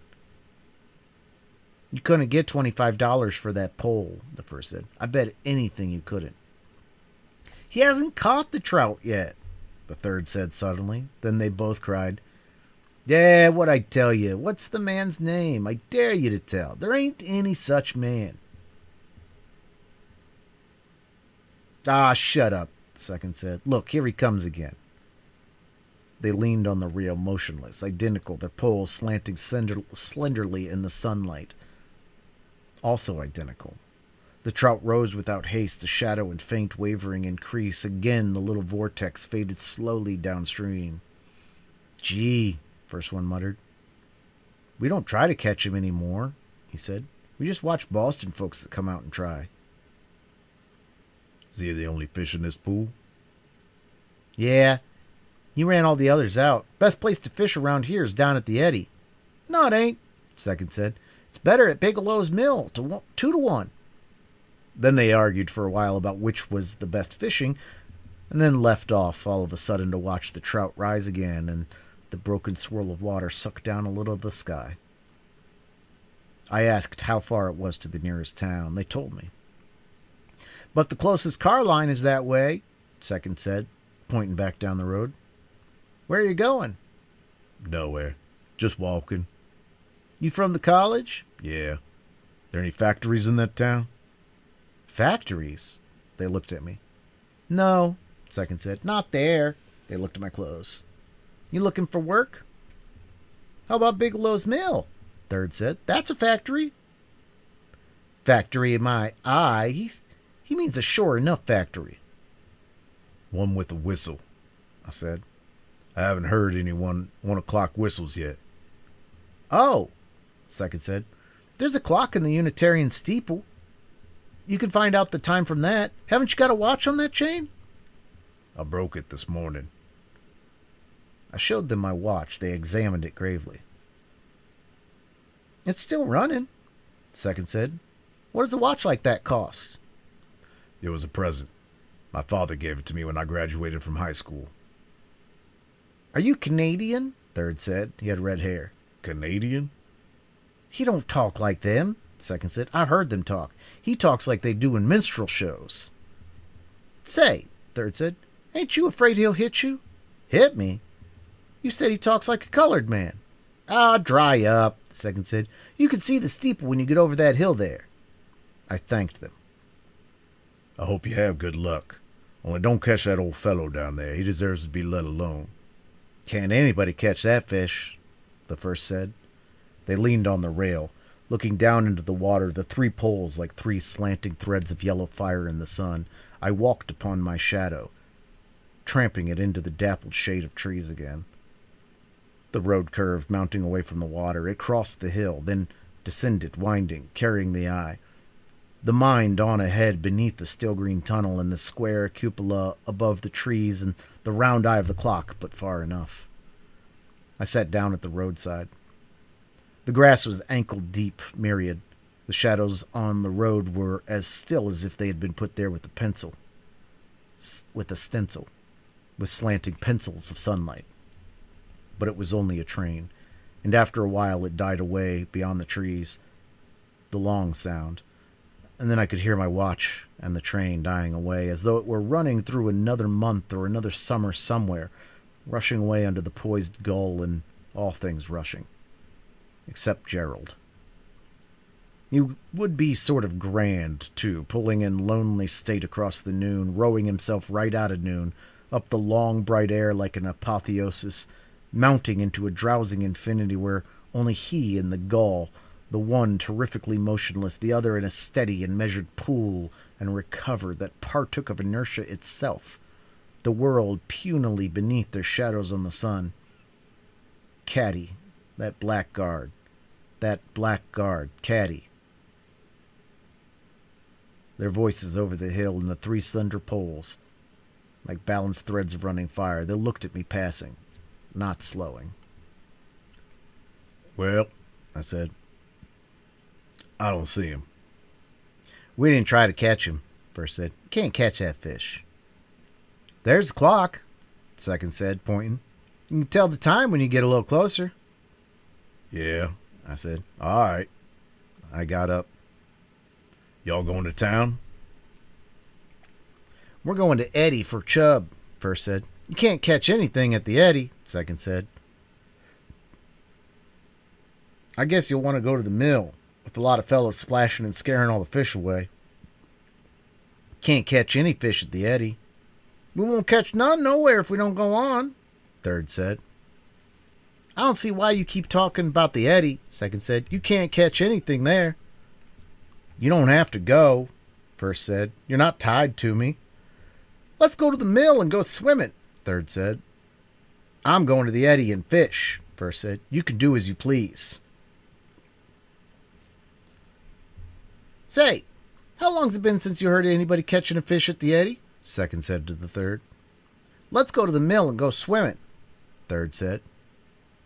The cupulus sank slowly beyond the trees with the round face of the clock far enough yet.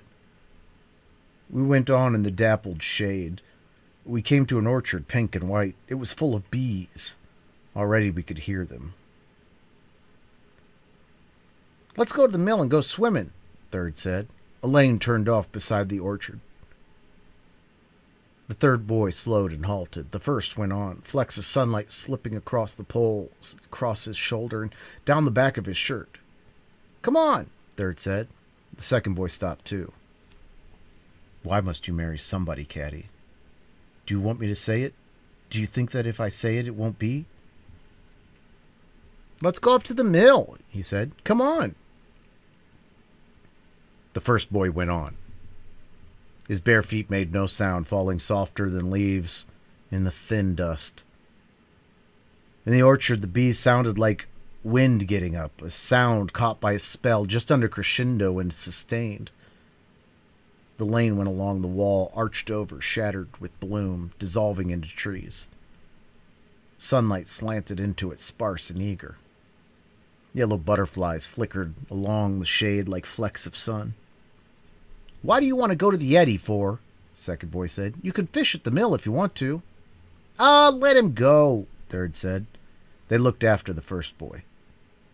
Sunlight slid patchily across his walking shoulders, glinting along the pole like yellow ants. Kenny, second said. Say it to father, will you? I will. And my father's? Progenitive. I invented him, created I, him. Say it to him. Will not be, for he will say I was not. And then you and I, since philoprogenitive. Ah, come on, the boy said. They're already in. They looked after the first boy. Yeah, they said suddenly. Go on then, mama's boy. If he goes swimming, he'll get his head wet, and then he'll get a licking. They turned into a lane and went on, the yellow butterflies slanting about them along the shade. It is because there is nothing else. I believe there is something else, but there may not be. And then you will find that even injustice is scarcely worthy of what you believe yourself to be. He paid me no attention, his jaw set in profile, his face turned a little away beneath his broken hat.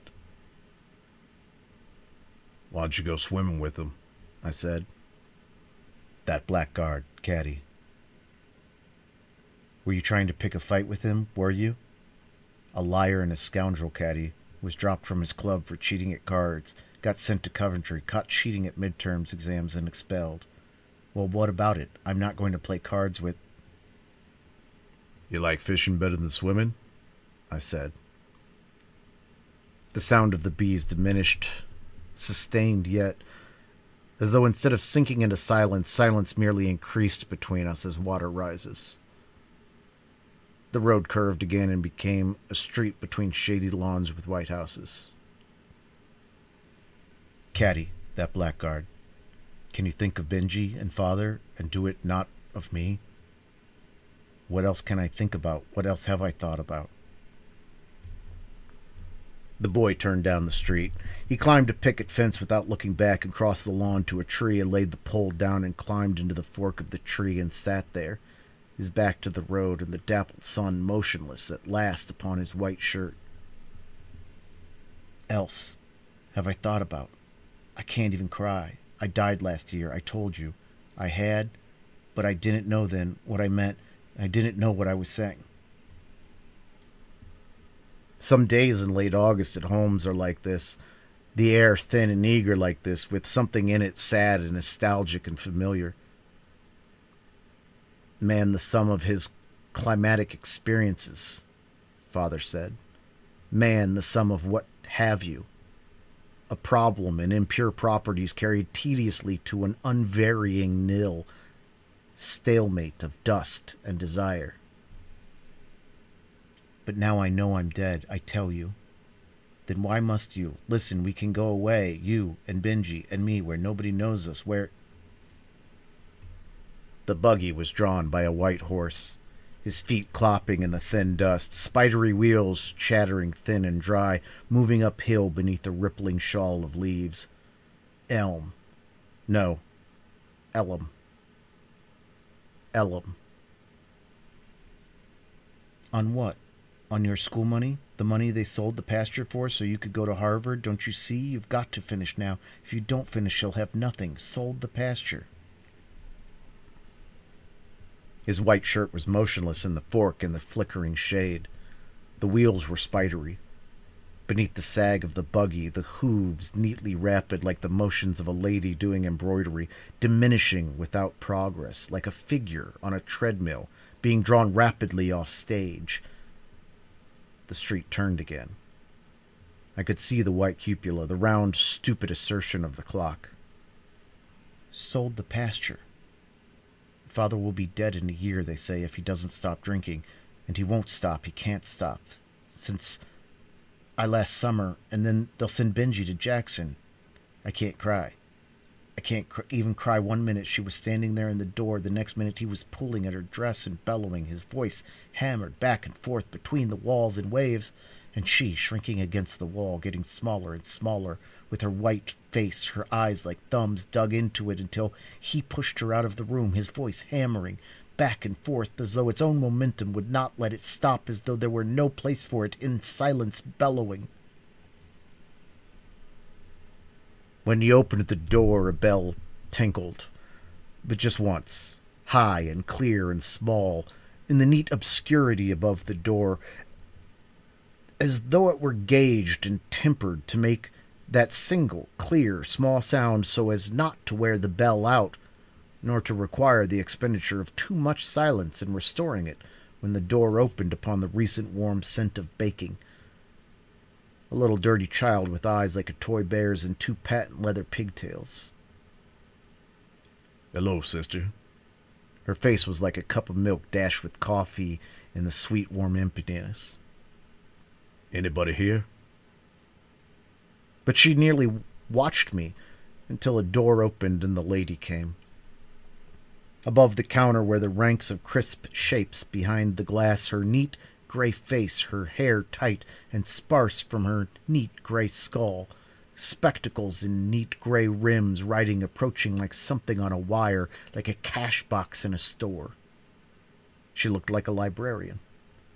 Something among dusty shelves of ordered certitudes long divorced from reality, desiccating peacefully, as if a breath of that air which sees injustice done. 2 of these, please, ma'am. From under the counter she produced a square cut from a newspaper and laid it on the counter and lifted 2 buns out. The little girl watched them with still and unwinking eyes like 2 currents floating motionless in a cup of weak coffee, land of the Kiki home of the Wop. Watching the bread, the neat gray hands, a broad gold band on the left forefinger, knuckled there by a blue knuckle. Do you do your own baking, ma'am? Sir, she said. Like that. Sir? Like on a stage. Sir? 5 cents. Was there anything else? No, ma'am. Not for me. This lady wants something. She was not tall enough to see over the case, so she went to the end of the counter and looked at the little girl. Did you bring her in here? No, ma'am. She was here when I came. You little wretch, she said. She came out around the corner, but she didn't touch the little girl. Have you got anything in your pockets? She hasn't got any pockets, I said. She wasn't doing anything. She was just standing here, waiting for you. Why didn't she ring the bell then? She glared at me. She just needed a bunch of switches, a blackboard behind her, 2x2 E5. She'll hide it under her dress, and a body'd never know it. You, child, how'd you get in here? The little girl said nothing. She looked at the woman. Then she gave me a flying black glance and looked at the woman again. Them foreigners, the woman said. How'd she get in without the bell ringing? She came in when I opened the door, I said. It rang once for both of us. She couldn't reach anything from here anyway. Besides, I don't think she would. Would you, sister? The girl looked at me, secretive, contemplative. What do you want? Bread? She extended her fist. It uncurled upon a nickel, moist and dirty. Moist dirt ridged into her flesh. The coin was damp and warm. I could smell it, faintly metallic. Have you got a 5-cent loaf, please, ma'am? From beneath the counter, she produced a square cut from a newspaper sheet and laid it on the counter and wrapped a loaf into it. I laid the coin and another one on the counter. Add another one of those buns, please, ma'am. She took another bun from the case. Give me that parcel, she said. I gave it to her, and she unwrapped it and put the 3rd bun in and handled it and took up the coins and found 2 coppers in her apron and gave them to me. I handed them to the little girl. Her fingers closed about them, damp and hot, like worms. You gonna give her that bun? The woman said. Yes'm, I said. I expect your cooking smells as good to her as it does to me. I took up the 2 packages and gave the bread to the little girl, the woman all iron gray behind the counter watching us with cold certitude. You wait a minute. She went to the rear. The door opened again and closed. The little girl watched me, holding the bread against her dirty dress. What's your name? I said. She quit looking at me, but she was still motionless. She didn't even seem to breathe. The woman returned. She had a funny-looking thing in her hand. She carried it sort of like it might have been a dead pet rat. Here, she said. The child looked at her. Take it, the woman said, jabbing it at the little girl. It just looks peculiar. I calculate you won't know the difference when you eat it. Here. I can't stand here all day. The child took it, still watching her. The woman rubbed her hands on her apron. I've got to have that bell fixed, she said. She went to the door and jerked it open. The little bell tinkled once, faint and clear and invisible. We moved toward the door, and the woman's peering back. Thank you for the cake, I said. Them foreigners, she said, staring up into the obscurity where the bell tinkled. Take my advice and stay clear of them, young man. Yes'm, I said. Come on, sister. We went out. Thank you, ma'am. She swung the door to, then jerked it open again, making the bell give forth its single small note. Foreigners, she said, peering up at the bell. We went on. Well, I said, how about some ice cream? She was eating the gnarled cake. Do you like ice cream? She gave me a black, still look, chewing. Come on. We came to the drugstore and had some ice cream. She wouldn't put the loaf down. Why not put it down so you can eat better? I said, offering to take it. But she held to it, chewing the ice cream like it was taffy. The bitten cake lay on the table. She ate the ice cream steadily. Then she fell to on the cake again, looking about at the showcases. I finished mine and we went out. Which way do you live? I said. A buggy. The one with the white horse it was. Only Doc Peabody is fat. 300 pounds. You ride with him on the uphill side, holding on. Children. Walking easier than holding uphill. Seen the doctor yet? Have you seen Caddy? I don't have to. I can't ask now. Afterward it will be all right. It won't matter. Because women, so delicate, so mysterious, Father said. Delicate equilibrium of periodical filth between two moons balanced. Moons, he said, full and yellow as harvest moons, her hips, thighs. Outside of them always, but yellow. Feet soles with walking like. Then know that some man, that all these mysterious and imperious concealed, with all that inside of them shapes an outward suavity, waiting for a touch to liquid putrefaction, like drowned things floating like pale rubber, flabby, filled, getting the odor of honeysuckle all mixed up. You better take your bread on home, hadn't you? She looked at me. She chewed quietly and steadily. At regular intervals, a small distension passed smoothly down her throat. I opened my package and gave her one of the buns. Goodbye, I said. I went on. Then I looked back. She was behind me. Do you live down this way? She said nothing. She walked beside me, under my elbow, sort of, eating. We went on. It was quiet. Hardly anyone about. Getting the odor of honeysuckle all mixed. She would have told me not to let me sit there, on the steps, hearing her door, twilight, slamming, hearing, Benji, still crying, supper.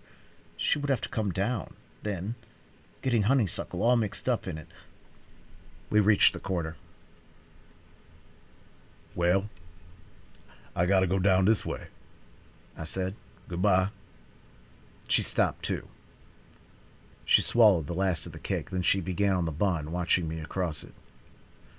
Goodbye, I said. I turned into the street and went on, but I went to the next corner before I stopped. Which way do you live? I said. This way? I pointed down the street. She just looked at me. Do you live over that way? I bet you live close to the station, where the trains are, don't you? She just looked at me, serene and secret and chewing. The street was empty both ways, with quiet lawns and houses neat among the trees, but no one at all except back there. We turned and went back. 2 men sat in chairs in front of a store. Do y'all know this little girl? She sort of took up with me, and I can't find where she lives." They quit looking at me and looked at her. "Must be one of them new Italian families," one said. He wore a rusty frock coat. "I seen her before. What's your name, little girl?" She looked at them blackly for a while, her jaws moving steadily. She swallowed without ceasing to chew. "Maybe she can't speak English." "They sent her after bread," I said. "She must be able to speak something." "What's your pa's name?" first said. "Pete? Joe? Name John, huh?" She took another bite from the bun. "What must I do with her?" I said. "She just follows me. I gotta get back to Boston." "You from the college?" "Yes, sir, and I got to get on back." "Might have to go up the street, turn her over to Ants. He'll be up at the livery stable, the marshal." "I reckon that's what I'll have to do," I said.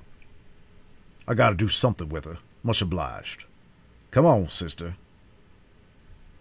We went up the street on the shady side, where the shadow of the broken facade blotted slowly across the road. We came to the livery stable. The marshal wasn't there.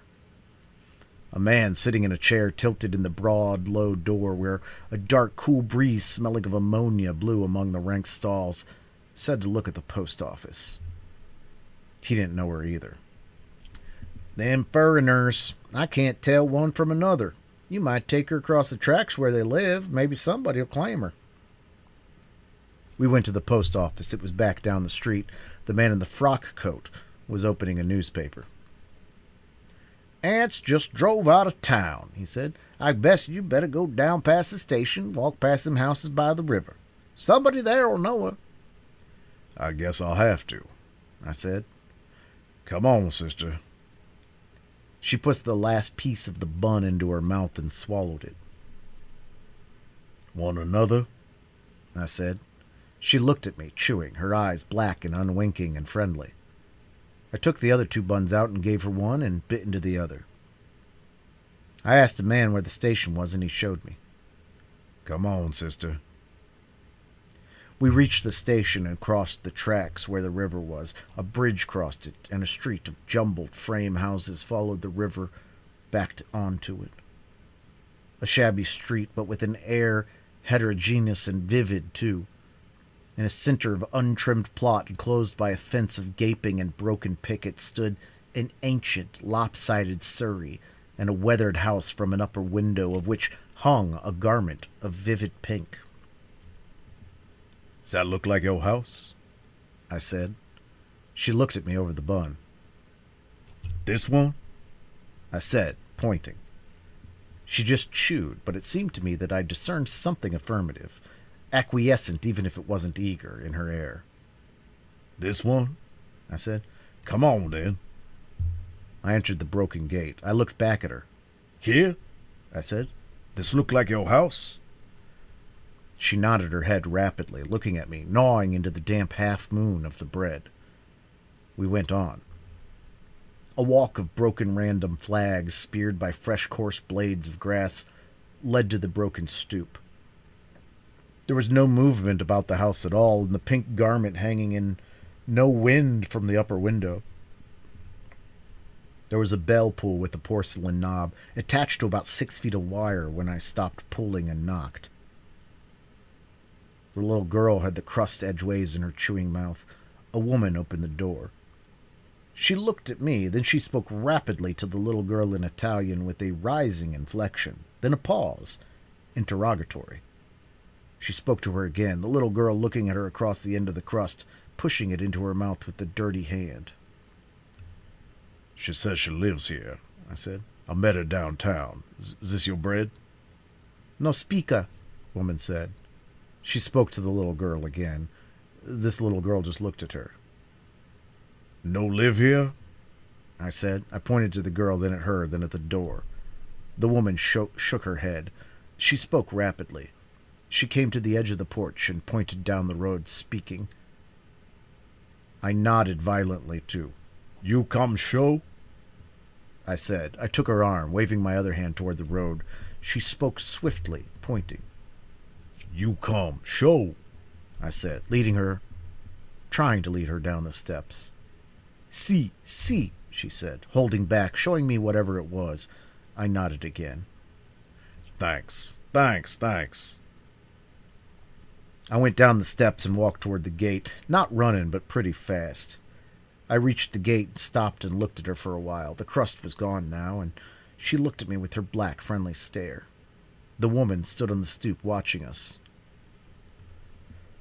Come on, then, I said. We'll just have to find the right one sooner or later.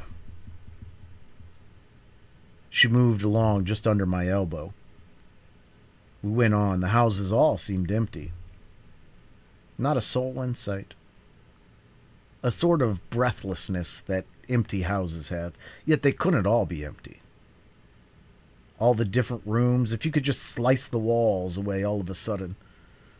Madam, your daughter, if you please. No, madam, for God's sake, your daughter. She moved along just under my elbow, her shiny, tight pigtails, and then her last house played out, and the road curved out of sight beyond a wall, following the river. The woman was emerging from the broken gate with a shawl over her head and clutched under her chin.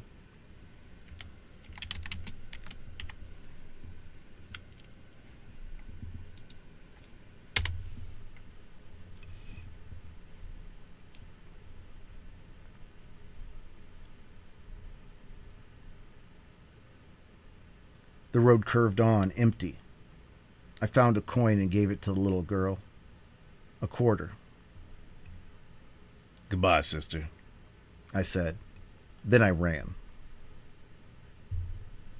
I ran fast, not looking back. Just before the road curved away, I looked back. She stood in the road, a small figure clasping the loaf of bread to her filthy little dress, her eyes still and black and unwinking. I ran on. A lane turned from the road. I entered it, and after a while I slowed to a fast walk.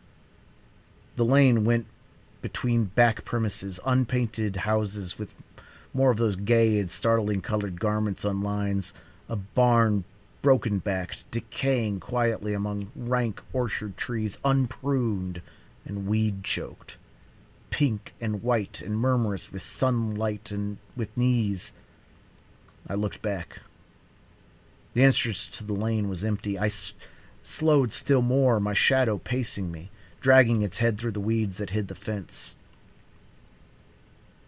The lane went back to a barred gate, became defunctive in grass, a mere path, scarred quietly into new grass. I climbed the gate into a wood lot and crossed it and came to another wall and followed that one, my shadow behind me now. There were vines and creepers where at home would be honeysuckle.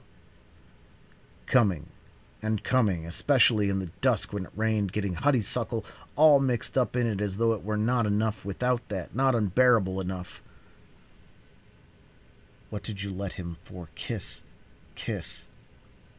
I didn't let him. I made him, watching me, getting mad. What do you think of that?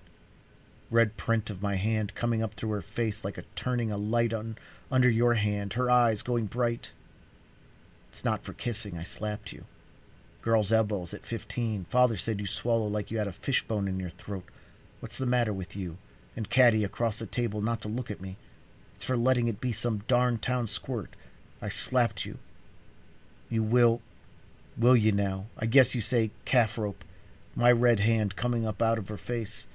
What do you think of that, scouring her head into the grass sticks crisscrossed into the flesh, tingling, scouring her head. Say calf rope, say it. I didn't kiss a dirty girl like Natalie anyway. The wall went into shadow and then my shadow, and I tricked it again. I forgot about the river curving along the road. I climbed the wall, and then she watched me jump down, holding the loaf against her dress. I stood in the weeds, and we looked at one another for a while. Why didn't you tell me you lived out this way, sister? The loaf was wearing slowly out of the paper. Already it needed a new one. Well, come on then and show me the house. Not a dirty girl like Natalie. It was raining. We could hear it on the roof sighing through the high, sweet emptiness of the barn. There? Touching her? Not there. There? Not raining hard, but we couldn't hear anything but the roof. And as if it was my blood or her blood, she pushed me down the ladder and ran off and left me, Caddy did. Was it there? It hurt you when Caddy did ran off? Was it there? Oh. She walked just under my elbow, the top of her patent leather head, the loaf fraying out of the newspaper. If you don't get home pretty soon, you're going to wear that loaf out. And then what'll your mama say? I bet I can lift you up. You can't. I'm too heavy. Did Caddy go away? Did she go to the house? You can't see the barn from our old house. Did you ever try to see the barn from? It was her fault. She pushed me. She ran away. I can lift you up. See how I can? Oh, her blood. Or my blood. Oh. We went on in the thin dust, our feet silent as rubber in the thin dust where pencils of sun slanted in the trees, and I could feel water again running swift and peaceful in the secret shade. You live a long way, don't you? You're mighty smart to go down this far to town by yourself. It's like dancing, sitting down. Did you ever dance sitting down? We could hear the rain, a rat in the crib, the empty barn, vacant with horses. How do you hold to dance? Do you hold like this? Oh. I used to hold like this. You thought I wasn't strong enough, didn't you? Oh. Oh. Oh. Oh. I hold to use like this. I mean, did you hear what I said? I said, oh. Oh. Oh. Oh. The road went on, still and empty, the sun slanting more and more. Her stiff little pigtails were bound at the tips with bits of crimson cloth. A corner of the wrapping flapped a little as she walked, the nose of the loaf naked. I stopped. Look here. Do you live down this road? We haven't passed a house in a mile almost. She looked at me, black and secret and friendly. Where do you live, sister? Don't you live back there in town? There was a bird somewhere in the woods, beyond the broken and frequent slanting of sunlight. Your papa's going to be worried about you. Don't you reckon you'll get a whipping for not coming straight home with that bread? The bird whistled again, invisible, a sound meaningless and profound, inflectionless, ceasing as though cut off with the blow of a knife, and again, and that sense of water, swift and peaceful above secret places, felt, not seen, not heard. Ah, hell, sister. About half the paper hung limp. That's not doing any good now. I tore it off and dropped it beside the road. Come on, we'll have to go back to town. We'll go back along the river. We left the road. Among the moss, little pale flowers grew, and the sense of water mute and unseen. I hold to use like this. I mean, I used to hold. She stood in the door, looking at us, her hands on her hips. You pushed me. It was your fault. It hurt me, too. We were dancing, sitting down. I bet Caddy can't dance sitting down. Stop that. Stop that. I was just brushing the trash off the back of your dress. You keep your nasty old hands off of me. It was your fault. You pushed me down. I'm mad at you. I don't care. She looked at me. She looked at us. Stay mad. She went away. We began to hear the shouts, the splashings. I saw a brown body gleam for an instant. Stay mad. My shirt was getting wet, and my hair, across the roof, hearing the roof loud now, I could see Natalie going through the garden among the rain. Get wet. I hope you catch pneumonia. Go on home, cow-face. I jumped hard as I could into the hog wallow, the mud, yellowed up to my waist, stinking. I kept on plunging until I fell down and rolled over in it. Hear them in swimming, sister? I wouldn't mind doing that myself. If I had time. When I have time. I could hear my watch. Mud was warmer than the rain. It smelled awful. She had her back turned. I went around in front of her. You know what I was doing? She turned her back. I went around in front of her, rain creeping it into the mud, flatting her bodice through her dress. It smelled horrible. I was hugging her. That's what I was doing. She turned her back. I went around in front of her. I was hugging her, I tell you. I don't give a damn what you were doing. You don't? You don't? I'll make you. I'll make you give a damn. She hit my hands away. I smeared mud on her. With her other hand, I couldn't feel the wet smacking of her hand. I wiped mud from my legs, smeared it on her. Wet, hard, turning body, hearing her fingers going into my face, but I couldn't feel it even when the rain began to taste sweet on my lips. They saw us from the water first, heads and shoulders. They yelled, and one rose, squatting and sprang among them. They looked like beavers, the water lipping away at their chins, yelling, "Take that girl away! What'd you want to bring a girl here for? Go on away!" "She won't hurt you. We just want to watch it for a while."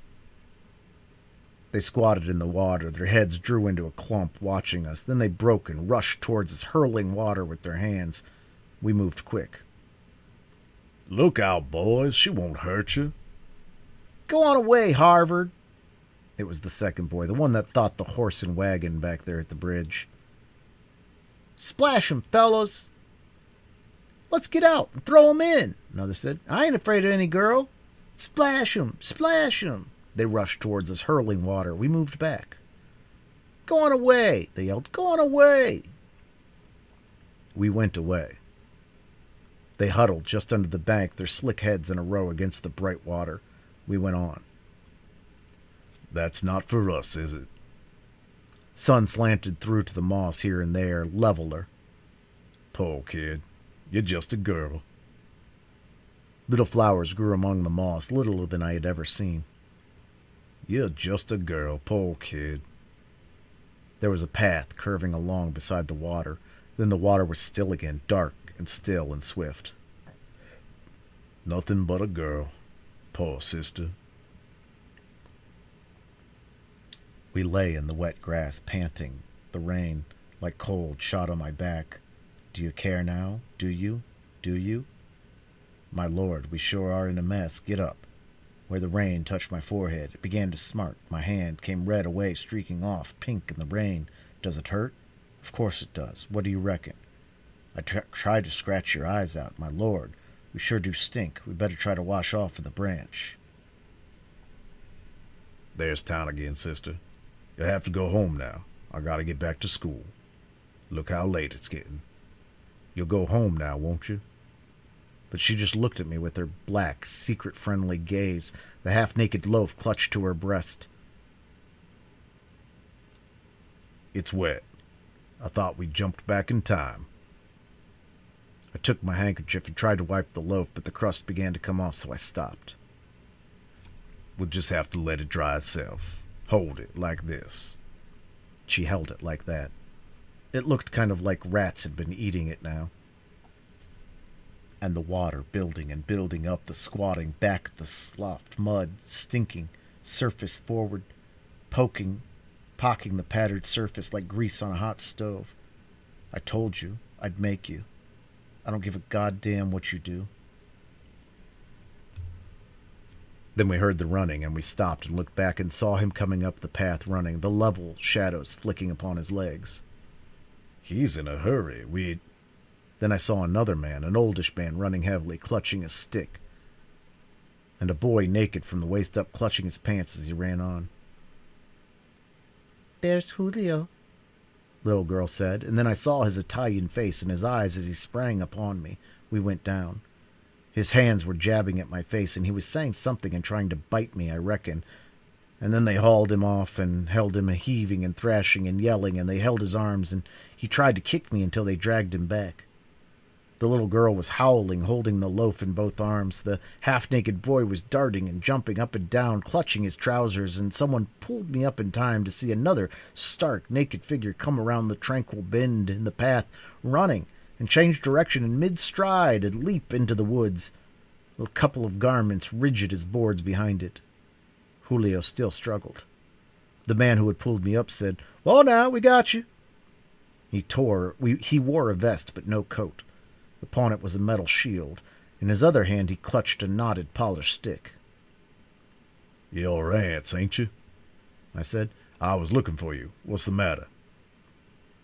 "I warn you that anything you say will be used against you," he said. "You're under arrest." "I kill him," Julio said. He struggled. Two men held him. The little girl howled steadily, holding the bread. "You steal my sister," Julio said. "Let go, meesters." "Steal his sister?" I said. "Why, I've been—" "Shut up," Aunt said. "You can tell that to the squire." "Steal his sister?" I said. Julio broke from the men and sprang at me again, but the marshal met him, and they struggled until the other two pinioned his arms again. Ants released him, panting. "You darn foreigner," he said. "I've a good mind to take you up for that, too, for assault and battery." He turned to me again. "Will you come peaceable, or do I handcuff you?" "I'll come peaceable. Anything. Just so I can find someone, do something with—" "Stole his sister," I said. "Stole it." "I warned you," Aunt said. "He aims to charge you with meditated criminal assault. Here, you, make that gal shut up that noise." "Oh," I said. Then I began to laugh.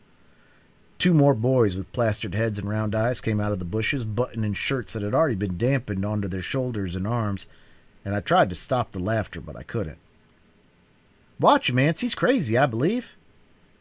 "I'll have to quit," I said. "It'll stop in a minute." The other time it said, I said, laughing. "Let me sit down a while." I sat down, they watching me, and the little girl with the streaked face and the gnawed-looking loaf in the water, swift and peaceful down the path. After a while, the laughter ran out, but my throat wouldn't quit trying to laugh, like retching after your stomach is empty. "Whoa now," Aunt said. "Get a grip on yourself." "Yes," I said, tightening my throat. There was another yellow butterfly, like one of the sunflecks had come loose. After a while, I didn't have to hold my throat so tight. I got up. "I'm ready. Which way?"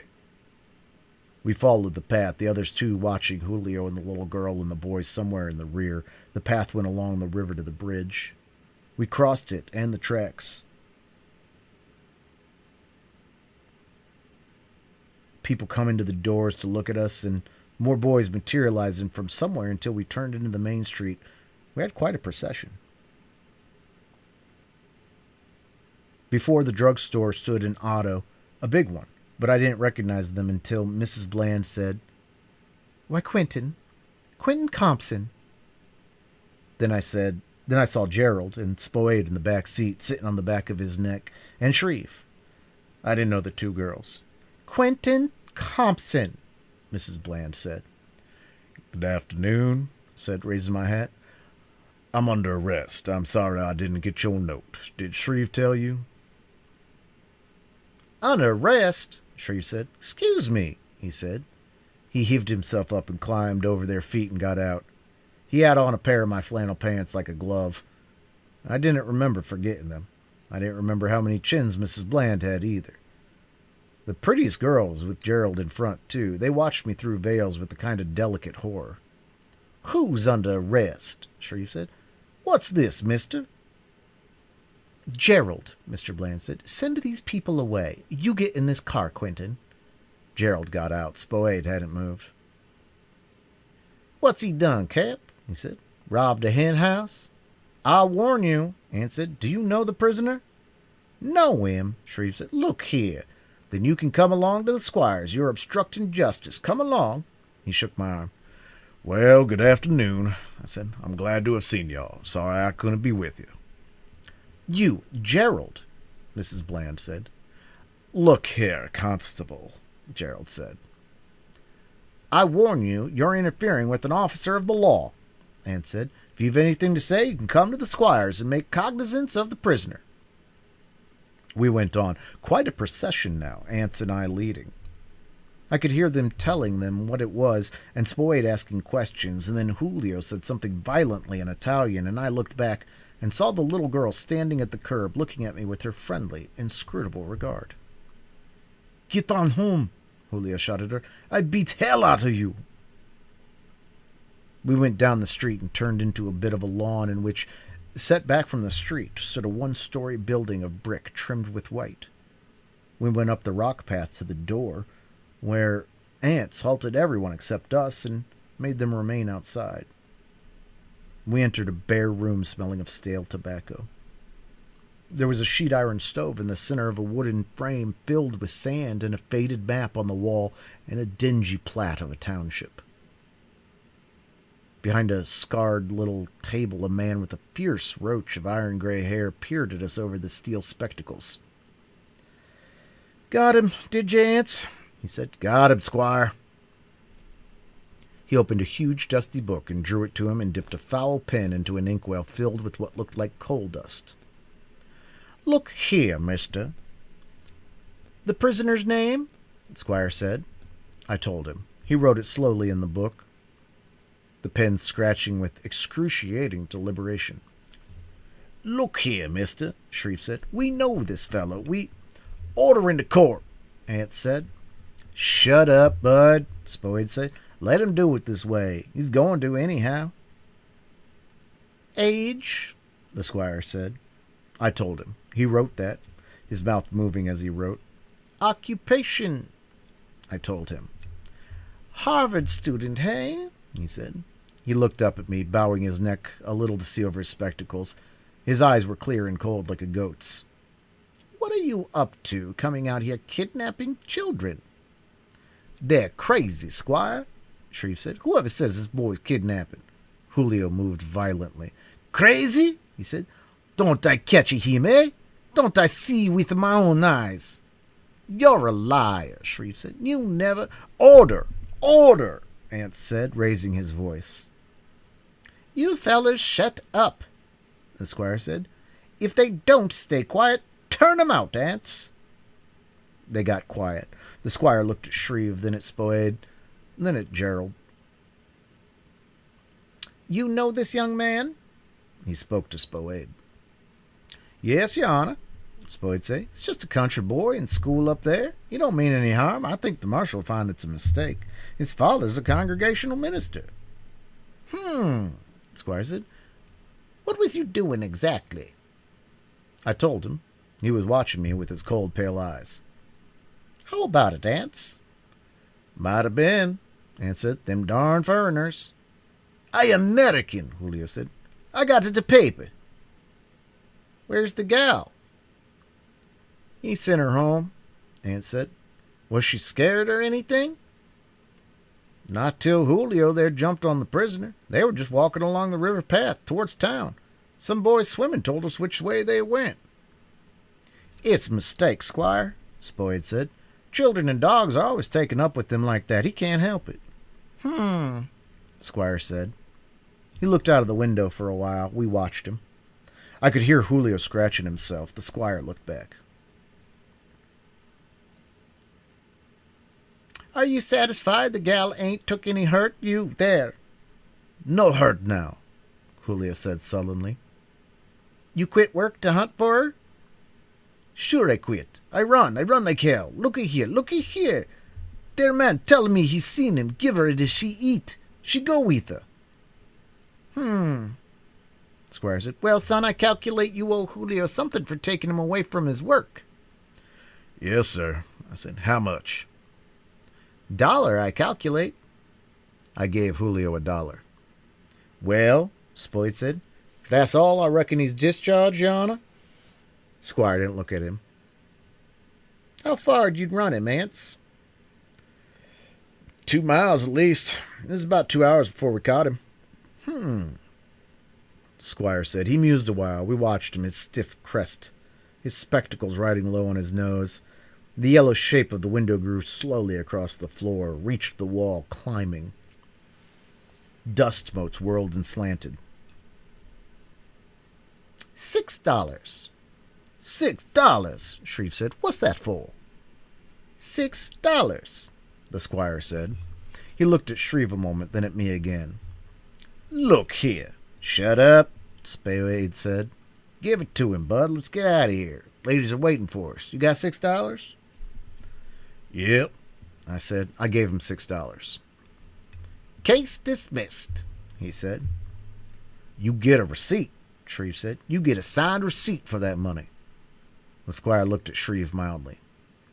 "Case dismissed," he said, without raising his voice. I'll be damned, Shreve said. Come on here, Spoade said, taking his arm. Good afternoon, Judge. Much obliged.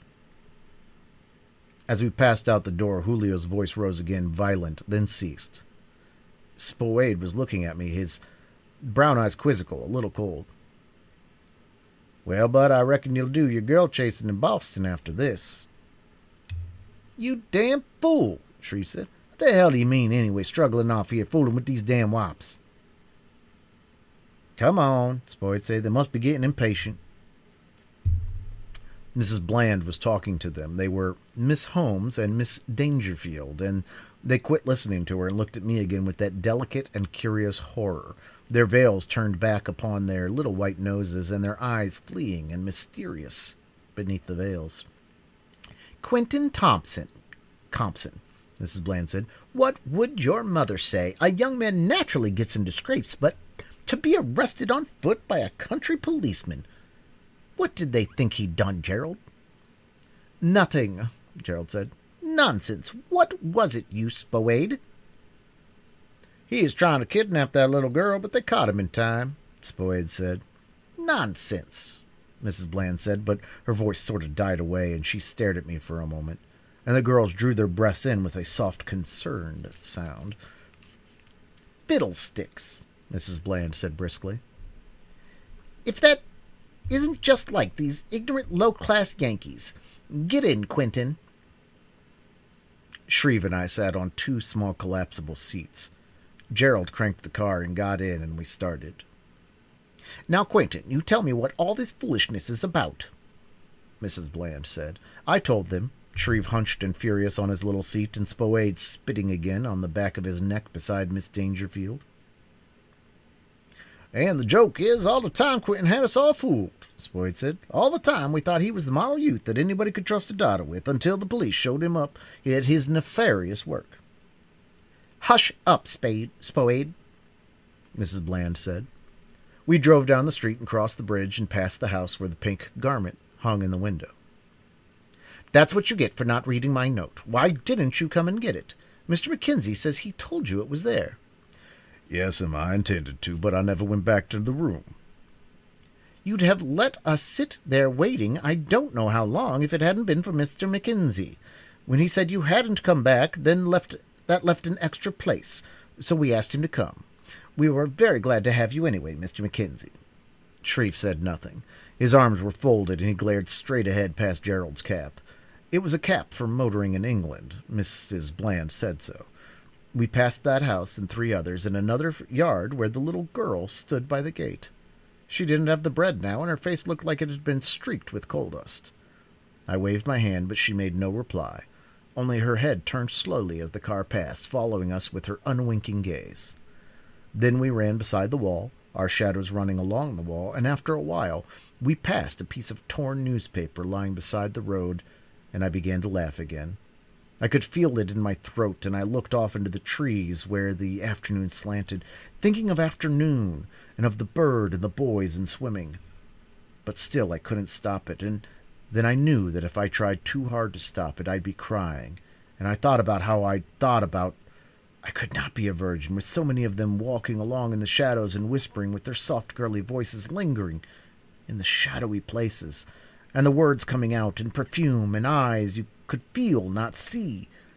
But if it was that simple to do it, wouldn't it be anything? And if it wasn't anything, what was I? And then Mrs. Bland said, Quentin, is he sick, Mr. Mackenzie? And then Shreve's fat hand touched my knee, and Spoade began talking, and I quit trying to stop it. If that hamper is in his way, Mr. Mackenzie, move it over on your side.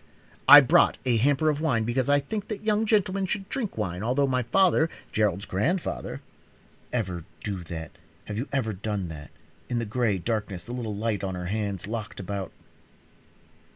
They do, when they can get it, Spoade said. Hey, Shreve. Her knees, her face, looking at the sky, the smell of honeysuckle upon her face and throat.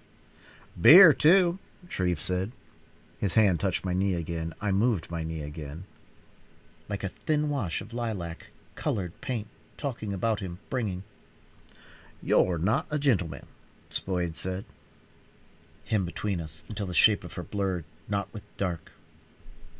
No, I'm Canadian, Shreve said. Talking about him, the oar blades winking him along, winking the cap made for motoring in England, and all the time rushing beneath, and they, too, blurred with the other forever. More, he had been in the army, had killed men. I adore Canada, Miss Dangerfield said. I think it's marvelous. Did you ever drink perfume? Spoyd said. With one hand he could lift her to his shoulder and run with her, running.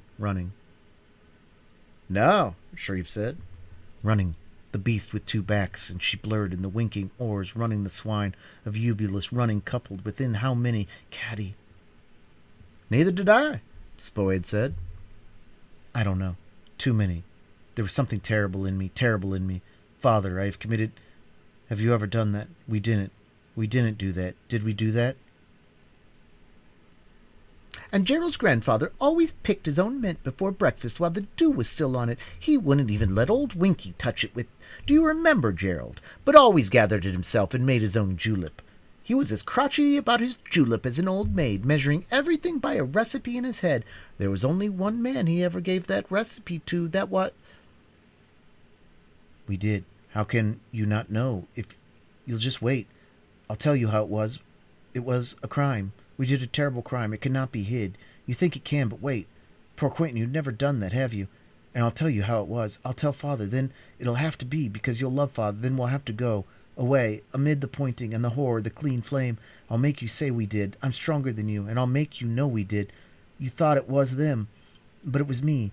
Listen, I fooled you all the time. It was me. You thought I was in the house where that damn honeysuckle, trying not to think, the swing, the cedars, the secret surges, the breathing, locked, drinking, the wild breath, the yes, yes, yes, yes. Never got to drink the wine himself, but he always said that a hamper... What book did you read, that one in the...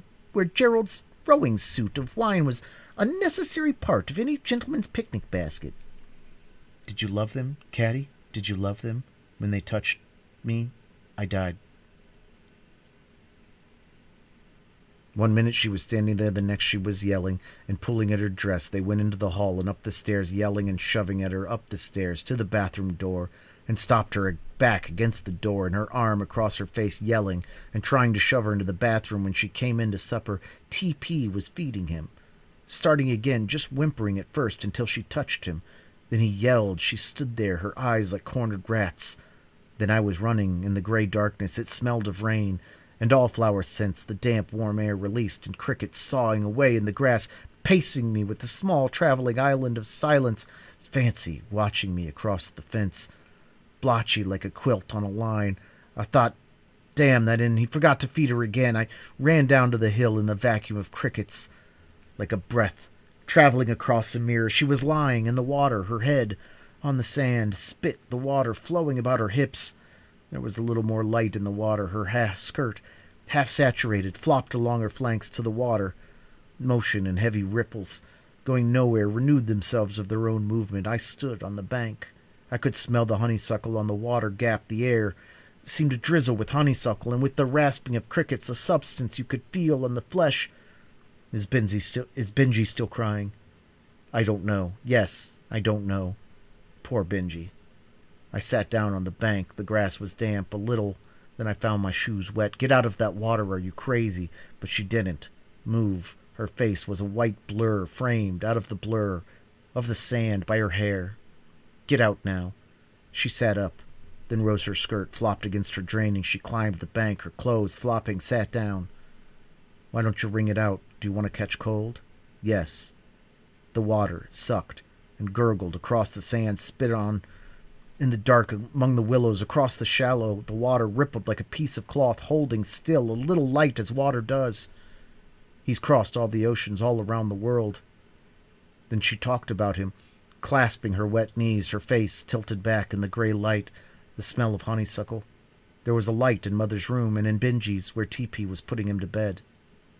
Do you love him? Her hand came out. I didn't move it. It fumbled down my arm, and she held my hand flat against her chest, her heart thudding. No, no. Did he make you? Then He made you do it? Let him? He was stronger than you, and tomorrow, I'll kill him, I swear. I will. Father needn't know until afterward, and then you and I, nobody need ever know, and we can take my school money, we can cancel my matriculation. Caddy, you hate him, don't you?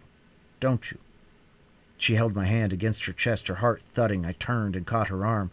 Caddy, you hate him, don't you? She moved my hand against her throat. Her heart was hammering there. Poor Quentin. Her face looked at the sky. It was low, so low, that all smells and sound of night seemed to have been crowded down like under a slack tent. Especially the honeysuckle had got into my breathing. It was on her face and throat like paint. Her blood pounded against my hand. I was leaning on my other arm. It began to jerk and jump, and I had to pant to get any air at all out of the thick gray honeysuckle. Yes, I hate him. I would die for him. I've already died for him. I die for him over and over again, every time this goes. When I lifted my hand, I could still feel crisscrossed twigs and grass burning into the palm. Poor Quentin.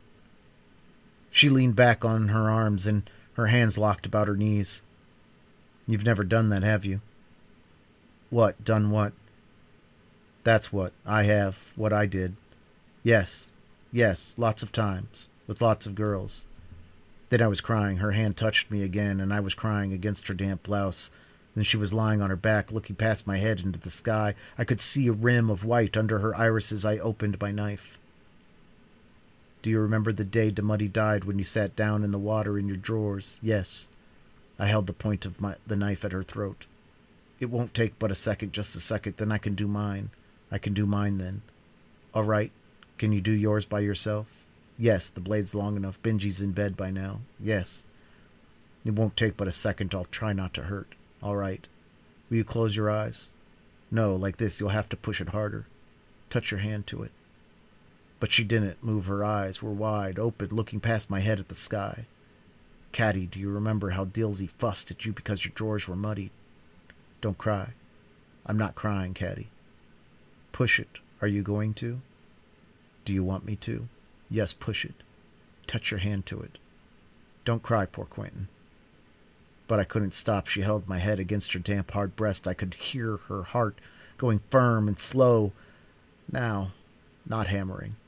And the water gurgling among the willows and the darkened waves of honeysuckle coming up the air. My arm and shoulder were twisted under me. What is it? What are you doing? Her muscles gathered. I sat up. It's my knife. I dropped it. She sat up. What time is it? I don't know. She rose to her feet. I fumbled along the ground. I'm going to let it go. I could feel her standing there. I could smell her damp clothes, feeling her there. It's right here somewhere. Let it go. You can find it tomorrow. Come on. Wait a minute. I'll find it. Are you afraid to? Here it is. It was right here all the time. Was it? Come on. I got up and followed. We went up the hills, the crickets hushing before us. It's funny how you could sit down and drop something and have to hunt all around for it. The gray, it was gray, with dew slanting up into the gray sky, then the trees beyond. Damn, that honeysuckle, I wish it would stop. You used to like it. We crossed the crest and went on toward the trees. She walked into me. She gave over a little. The ditch was a black scar on the gray grass. She walked into me again. She looked at me and gave over. We reached the ditch. Let's go this way. What for? Let's see if you can still see Nancy's bones. I haven't thought to look in a long time, have you? It was matted with vines and briars dark. They were right here. You can't tell whether you see them or not, can you? Stop, Quentin. Come on. The ditch narrowed close. She turned toward the trees. Stop, Quentin. Caddy. I got in front of her again. Caddy. Stop it. I held her. I'm stronger than you. She was motionless, hard, unyielding, but still. I won't fight. Stop. You'd better stop. Caddy. Don't, Caddy. It won't do any good, don't you know? It won't. Let me go. The honeysuckle drizzled and drizzled. I could hear the crickets watching us in a circle. She moved back, went around me, on toward the trees. You go on back to the house. You needn't come. I went on. Why don't you go on back to the house? Damn that honeysuckle. We reached the fence. She crawled through. I crawled through when I rose from stooping. He was coming out of the trees into the gray towards us, coming towards us tall and flat and still, even moving like he was still. She went to him. This is Quentin. I'm wet. I'm wet all over. You don't have to if you don't want to. Their shadows, one shadow, her head, rose. It was above his on the sky, higher, their two heads. You don't have to if you don't want to. Then not two heads. The darkness smelled of rain, of damp grass and leaves, the gray light drizzling, the rain, the honeysuckle coming up in damp waves. I could see her face a blur against his shoulder, her head. He held her in one arm like she was no bigger than a child. He extended his hand. Glad to know you. We shook hands, then we stood there, her shadow high against his shadow, one shadow. What are you going to do, Quentin? Walk a while. I think I'll go through the woods, to the road, and come back through town. I turned away, going, Good night, Quentin. I stopped. What do you want? In the woods, the tree frogs were going, smelling rain in the air. They sounded like toy boxes that were hard to turn, and the honeysuckle. Come here. What do you want? Come here, Quentin. I went back. She touched my shoulder, leaning down, her shadow, the blur of her face leaning down. From his high shadow, I drew back. Look out. You go on home. I'm not sleepy. I'm going to take a walk. Wait for me at the branch. I'm going for a walk. I'll be there soon. Wait for me. You wait. No, I'm going through the woods. I didn't look back. The tree frogs didn't pay me any mind. The gray light like moss in the trees drizzling, but it still wouldn't rain. After a while I went back to the edge of the woods. As soon as I got there, I began to smell honeysuckle again. I could see the lights on the courthouse clock and the glare of the town, the square, on the sky, and the dark willows along the branch and the light in Mother's windows, the lights still on in Benji's room. And I stooped through the fence and went across the pasture running. I ran in the gray grass among the crickets, the honeysuckle, getting stronger and stronger in the smell of water, and then I could see the water, the color of gray honeysuckle. I lay down on the bank with my face close to the ground so I couldn't smell the honeysuckle. I couldn't smell it then, and I lay there feeling the earth going through my clothes, listening to the water, and after a while I wasn't breathing so hard, and I lay there thinking that if I didn't move my face I wouldn't have to breathe hard and smell it, and then I wasn't thinking about anything at all. She came along the bank and stopped. I didn't move. It's late. You go on home. What? You go on home. It's late. All right. Her clothes rustled. I didn't move. They stopped rustling. Are you going in like I told you? I didn't hear anything. Caddy? Yes, I will if you want me to. I will. I sat up. She was sitting on the ground, her hands clasped about her knee. Go on to the house like I told you. Yes, I'll do anything you want me to. Anything. Yes. She didn't even look at me. I caught her shoulder and shook her hard. You shut up. I shook her. You shut up. You shut up. Yes. She lifted her face. Then I saw she wasn't even looking at me at all. I could see that white rim. Get up. I pulled her. She was limp. I lifted to her feet. Go on now. Was Benji still crying when you left? Go on. We crossed the branch. The roof came in sight, then the window upstairs.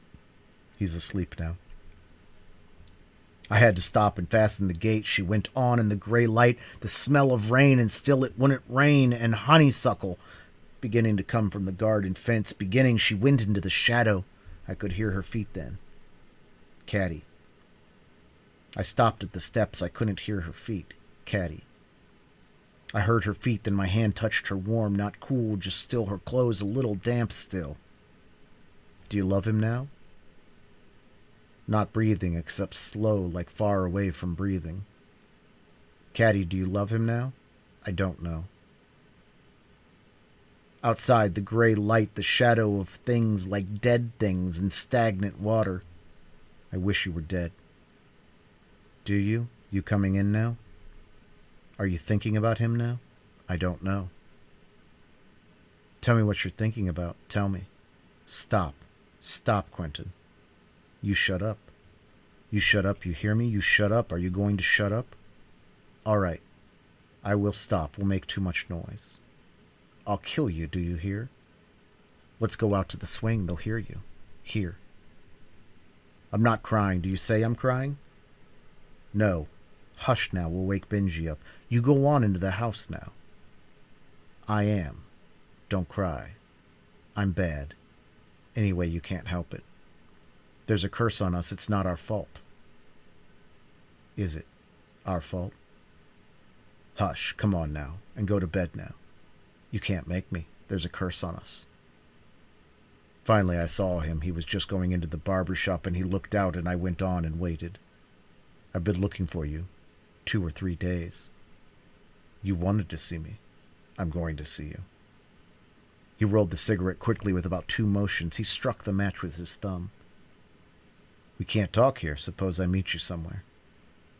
I'll come to your room. Are you at the hotel? No, that's no good. So you know that bridge over the creek in there? Back of? Yes, all right. At 1 o'clock, right? Yes. I turned away. I'm obliged to you. Look. I stopped, looked back. She's all right. He looked like he was made out of bronze, his khaki shirt. She need me for anything now? I'll be there at 1. She heard me tell TP to saddle Prince at 1 o'clock. She kept watching me, not eating. Much she came to. What are you going to do? Nothing. Can't I go for a ride if I want to? You're going to do something. What is it? None of your business, whore. Whore. TP had Prince at the side door. I won't want him. I'm going to walk. I went down the drive and out the gate. I turned into the lane, and then I ran. Before I reached the bridge, I saw him leaning on the rail. The horse was hitched into the woods. He looked over his shoulder, and then he turned his back. He didn't look up until I came onto the bridge and stopped. He had a piece of bark in his hands, breaking pieces from it and dropping them over the rail into the water. I came to tell you to leave town. He broke a piece of bark deliberately, dropped it carefully into the water, watched it float away. I said you must leave town. He looked at me. Did she send you to me? I say you must go, not my father, not anybody. I say it. Listen, save this for a while. I want to know if she's all right. Have they been bothering her up there? That's something you don't need to trouble yourself about. Then I heard myself saying, I'll give you until sundown to leave town. He broke a piece of bark and dropped it into the water, and then he laid the bark on the rail and rolled a cigarette. With those 2 swift motions, spun the match over the rail. What will you do if I don't leave? I'll kill you. Don't think that's just because I look like a kid to you. The smoke flowed in 2 jets from his nostrils across his face. How old are you? I began to shake. My hands were on the rail. I thought if I hid them, he'd know why. I'll give you until tonight. Listen, buddy, what's your name? Benji's the natural, isn't he? You are Quentin. My mouth said it. I didn't say it at all. I'll give you till sundown. Quentin. He raked the cigarette ash carefully off against the rail. He did it slowly and carefully, like sharpening a pencil. My hands had quit shaking. Listen, no good taking it so hard. It's not your fault, kid. Would have been some other fellow. Did you ever have a sister, did you? No, but they're all bitches. I hit him. My open hand beat the impulse to shut to his face. His hand moved as fast as mine. The cigarette went over the rail. I swung with the other hand. He caught it, too. Before the cigarette reached the water, he held both my wrists in the same hand. His other hand flicked to his armpit under his coat. Behind him, the sun slanted, and a bird singing somewhere. Beyond the sun, we looked at one another. While the bird singing, he turned my hands loose. Look here. He took the bark from the rail and dropped it into the water. It bobbed up the current, took it, floated away. His hand lay on the rail, holding the pistol loosely. We waited. You can't hit it now. No. It floated on. It was quite still in the woods. I heard the bird again in the water afterward. The pistol came up. He didn't aim at all. The bark disappeared. Then pieces of it floated up. Spreading, he hit 2 more pieces of them. Pieces of bark no bigger than silver dollars. That's enough, I guess. He swung the cylinder out and blew into the barrel. A thin wisp of smoke dissolved. He reloaded the 3 chambers, shut the cylinder. He handed it to me, butt first. What for? I won't try to beat that. You'll need it. From what you said, I'm giving you this one because you've seen what it'll do. To hell with your gun. I hit him. I was still trying to hit him long after he was holding my wrist, but I still tried. Then it was like I was looking at him through a piece of colored glass. I could hear my blood, and then I could see the sky again and branches against it and the sun slanting through them and he holding on my feet. Did you hit me? I couldn't hear. What? Yes, how do you feel? All right, let go. He let me go. I leaned against the rail. Do you feel all right? Let me alone. I'm all right. Can you make it home all right? Go on, let me alone. You'd better not try to walk. Take my horse. No, you go on. You can hang the reins on the pommel and turn him loose, and he'll go back to the stable. Let me alone. You go on, and let me alone. I leaned on the rail, looking at the water. I heard him untie the horse and ride off, and after a while I couldn't hear anything but the water, and then the bird again. I left the bridge and sat down with my back against a tree and leaned my head against the tree and shut my eyes. A patch of sun came through and fell across my eyes, and I moved a little further around the tree. I heard the bird again in the water, and then everything sort of rolled around the tree away, and I didn't feel anything at all and felt almost good after all those days and the nights with honeysuckle coming out of the darkness into my room where I was trying to sleep, even when after a while I knew that he hadn't hit me, that he had lied about that for her sake too, and that I had just passed out like a girl, but even that didn't matter anymore. And I sat there against the tree with little flecks of sunlight brushing across my face like yellow leaves on a twig, listening to the water and not thinking about anything at all. Even when I heard his horse coming fast, I sat there with my eyes closed and heard its feet bunch, scuttering the hissing sand, and feet running in her hard running hands. Fool, fool, are you hurt? I opened my eyes, her hands running on my face. I didn't know which way until I heard the pistol. I didn't know where. I didn't think he and you running off slipping. I didn't think he would have. She held my face between her hands, bumping my head against the tree. Stop. Stop that. I caught her wrists. Quit that. Quit it. I knew he wouldn't. I knew he wouldn't. She tried to bump my head against the tree. I told him to never speak to me again. I told him. She tried to break her wrist free. Let me go. Stop it. I'm stronger than you. Stop it now. Let me go. I've got to catch him and ask him to let me go. Quentin, please let me go. Let me go. All at once she quits. Her wrists went lax. Yes, I can tell him. I can make him believe. Any time I can make him. Caddy. She hadn't hitched Prince. He was liable to strike out for home if the notion took him. Any time he will believe me. Do you love him, Caddy? Do I what? She looked at me, then everything emptied out of her eyes, and they looked like the eyes in the statues, blank and unseeing and serene. Put your hand against my throat. She took my hand and held it flat against her throat. Now say his name. Dalton Ames. I felt the first surge of blood there. It surged in strong, accelerating beats. Say it again. Her face looked off into the trees where the sun slanted and where the bird.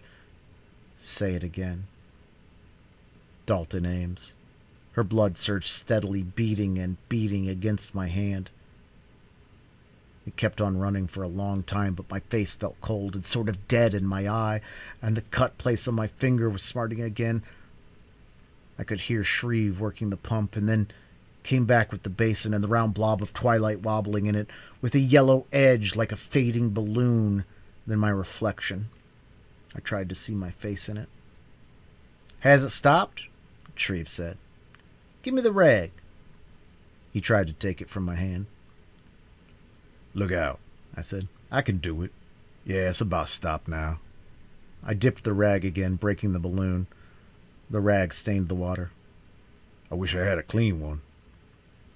"You need a piece of beefsteak for that eye," Shreve said. "Damn if you won't have a shiner tomorrow, that son of a bitch," he said. "Did I hurt him any?" I wrung out the handkerchief and tried to clean the blood off my vest. "You can't get that off," Shreve said. "You have to send it to the cleaners. Come on, hold it on to your eye, why don't you?" "I can get some of it off," I said, but it wasn't doing much good. "What sort of shape is my collar in?" "I don't know," Shreve said. "Hold it against your eye. Here." "Look out," I said. "I can do it. Did I hurt him any?" "You may have hit him. I may have looked away just then or blinked or something. He boxed the hell out of you. He boxed you all over the place. What did you want to fight him with your fists for, you goddamn fool? How you feel?" "I feel fine," I said. "I wonder if I can get something to clean my vest." "Oh, forget your damn clothes. Does your eye hurt?" "I feel fine," I said. Everything was sort of violet and still. The sky green paling into gold beyond the gable of the house and the plume of smoke rising from the chimney without any wind. I heard the pump again. A man was filling a pail, watching us across his pumping shoulder. A woman crossed the door, but she didn't look out. I could hear a cow lowing somewhere. "Come on," Shreve said. "Let your clothes alone and put that rag on your eye. I'll send your suit out first thing tomorrow." "All right. I'm sorry I didn't bleed on him a little at least." "Son of a bitch," Shreve said. Spoyd came out of the house talking to the woman, I reckon, and crossed the yard. He looked at me with his cold, quizzical eyes. "Well, bud," he said, looking at me, "I'll be damned if you don't go to a lot of trouble to have your fun. Kidnapping, then fighting. What do you do on your holidays? Burn houses?" "I'm all right," I said. "What did Mrs. Bland say?" "She's giving Gerald hell for bloodying you up. She'll give you hell for letting him when she sees you. She don't object to the fighting. It's the blood that annoys her. I think you lost caste with her a little by not holding your blood better. How do you feel?" "Sure," Shreve said. "If you can't be a Bland, the next best thing is to commit adultery with one or get drunk and fight him, as the case may be." "Quite right," Spoyd said. "But I didn't know Quentin was drunk." "He wasn't," Shreve said. "Do you have to be drunk to want to hit that son of a bitch?" "Well, I think I'd have to be pretty drunk to try it after seeing how Quentin came out. Where'd he learn to box?" "He's been going to Mike's every day over in town," I said. "He has," Spoyd said. "Did you know that when you hit him?" "I don't know," I said. "I guess so, yeah." "Wet it again," Shreve said. "Want some fresh water?" "This is all right," I said. I dipped the cloth again and held it to my eye. Wish I had something to clean my vest. Spoyd was still watching me. "Say," he said, "what'd you hit him for? What was it he said?" "I don't know. I don't know why I did." "First thing I knew when he jumped up all of a sudden and said, 'Did you ever have a sister, did you?' And when he said no, you hit him. I noticed you kept on looking at him, but you didn't seem to be paying any attention to what anybody was saying till you jumped up and asked him if he had any sisters." "He's blowing off as usual," Shreve said, "about his women. You know, like he does, before girls, so they don't know exactly what he's been saying. All his damn innuendo and lying and a lot of stuff that don't even make no sense. Telling us about some wench he had a date with and meet at a dance hall in Atlantic City and stood her up and went to the hotel, went to bed. How he laying there being sorry for her waiting in the pier for him without him there to give her what she wanted. Talking about the body's beauty and the sorry ends thereof and tough women have it, without anything else they could do except lie on their backs. Lead lurking in the bushes, whimpering and moaning for the swan. See, that son of a bitch. I'd hit him myself. Only I'd grabbed up her damn hamper of wine and done it if it'd been me." "Oh," Spoyd said, "the champion of dames. But you excite not only admiration but horror. He looked at me cold and quizzical. "Good God," he said. "I'm sorry I hit him," I said. "Do I look too bad to go back and get it over with?" "Apologies, hell," Shreve said. "Let him go to hell. We're going to town." "You ought to go back so they'll know he fights like a gentleman," Spoyd says. "Gets licked like one, I mean." "Like this?" Shreve said. With clothes all over blood?" "Why, all right," Spoyd said. "You know best." "He can't go around in his undershirt," Shreve said. "He's not a senior yet. Come on, let's go to town." "You needn't come," I said. "You go on back to the picnic." "Hell with them," Shreve said. "Come on here." "What I tell him?" Spoyd said. "Tell him you and Quentin had a fight, too." "Tell him nothing," Shreve said. "Tell her the option expired at sunset. Come on, Quentin. I'll ask that woman where the nearest interurban—" "No," I said. "I'm not going back to town." Shreve stopped, looking at me, turning. His glasses looked like small yellow moons. "What are you going to do?" "I'm not going back to town yet. You go on back to the picnic. Tell him I wouldn't come back because my clothes were spoiled." "Look here," he said. "What are you up to?" "Nothing. I'm all right. You and Spoyd go on back. I'll see you tomorrow." I went on across the yard toward the road. "Do you know where the station is?" Shreve said. "I'll find it. I'll see y'all tomorrow. Tell Mrs. Bland I'm sorry I spoiled her party." They stood, watching me. I went around the house. A rock path went down to the road. Roses grew on both sides of the path. I went through the gate onto the road. It dropped downhill towards the woods, and I couldn't make out the auto beside the road. I went up the hill. The light increased as I mounted, and before I reached the top, I heard a car. It sounded far away across the twilight, and I stopped and listened to it. I couldn't make out the auto any longer, but Shreve was standing in the road before the house, looking up the hill. Behind him, the yellow light lay like a wash of paint on the roof of the house. I lifted my hand and went over the hill, listening to the car. Then the house was gone, and I stopped in the green and yellow light, heard the car growing louder and louder, until just as it began to die away, it ceased altogether. I waited until I heard it start again. Then I went on.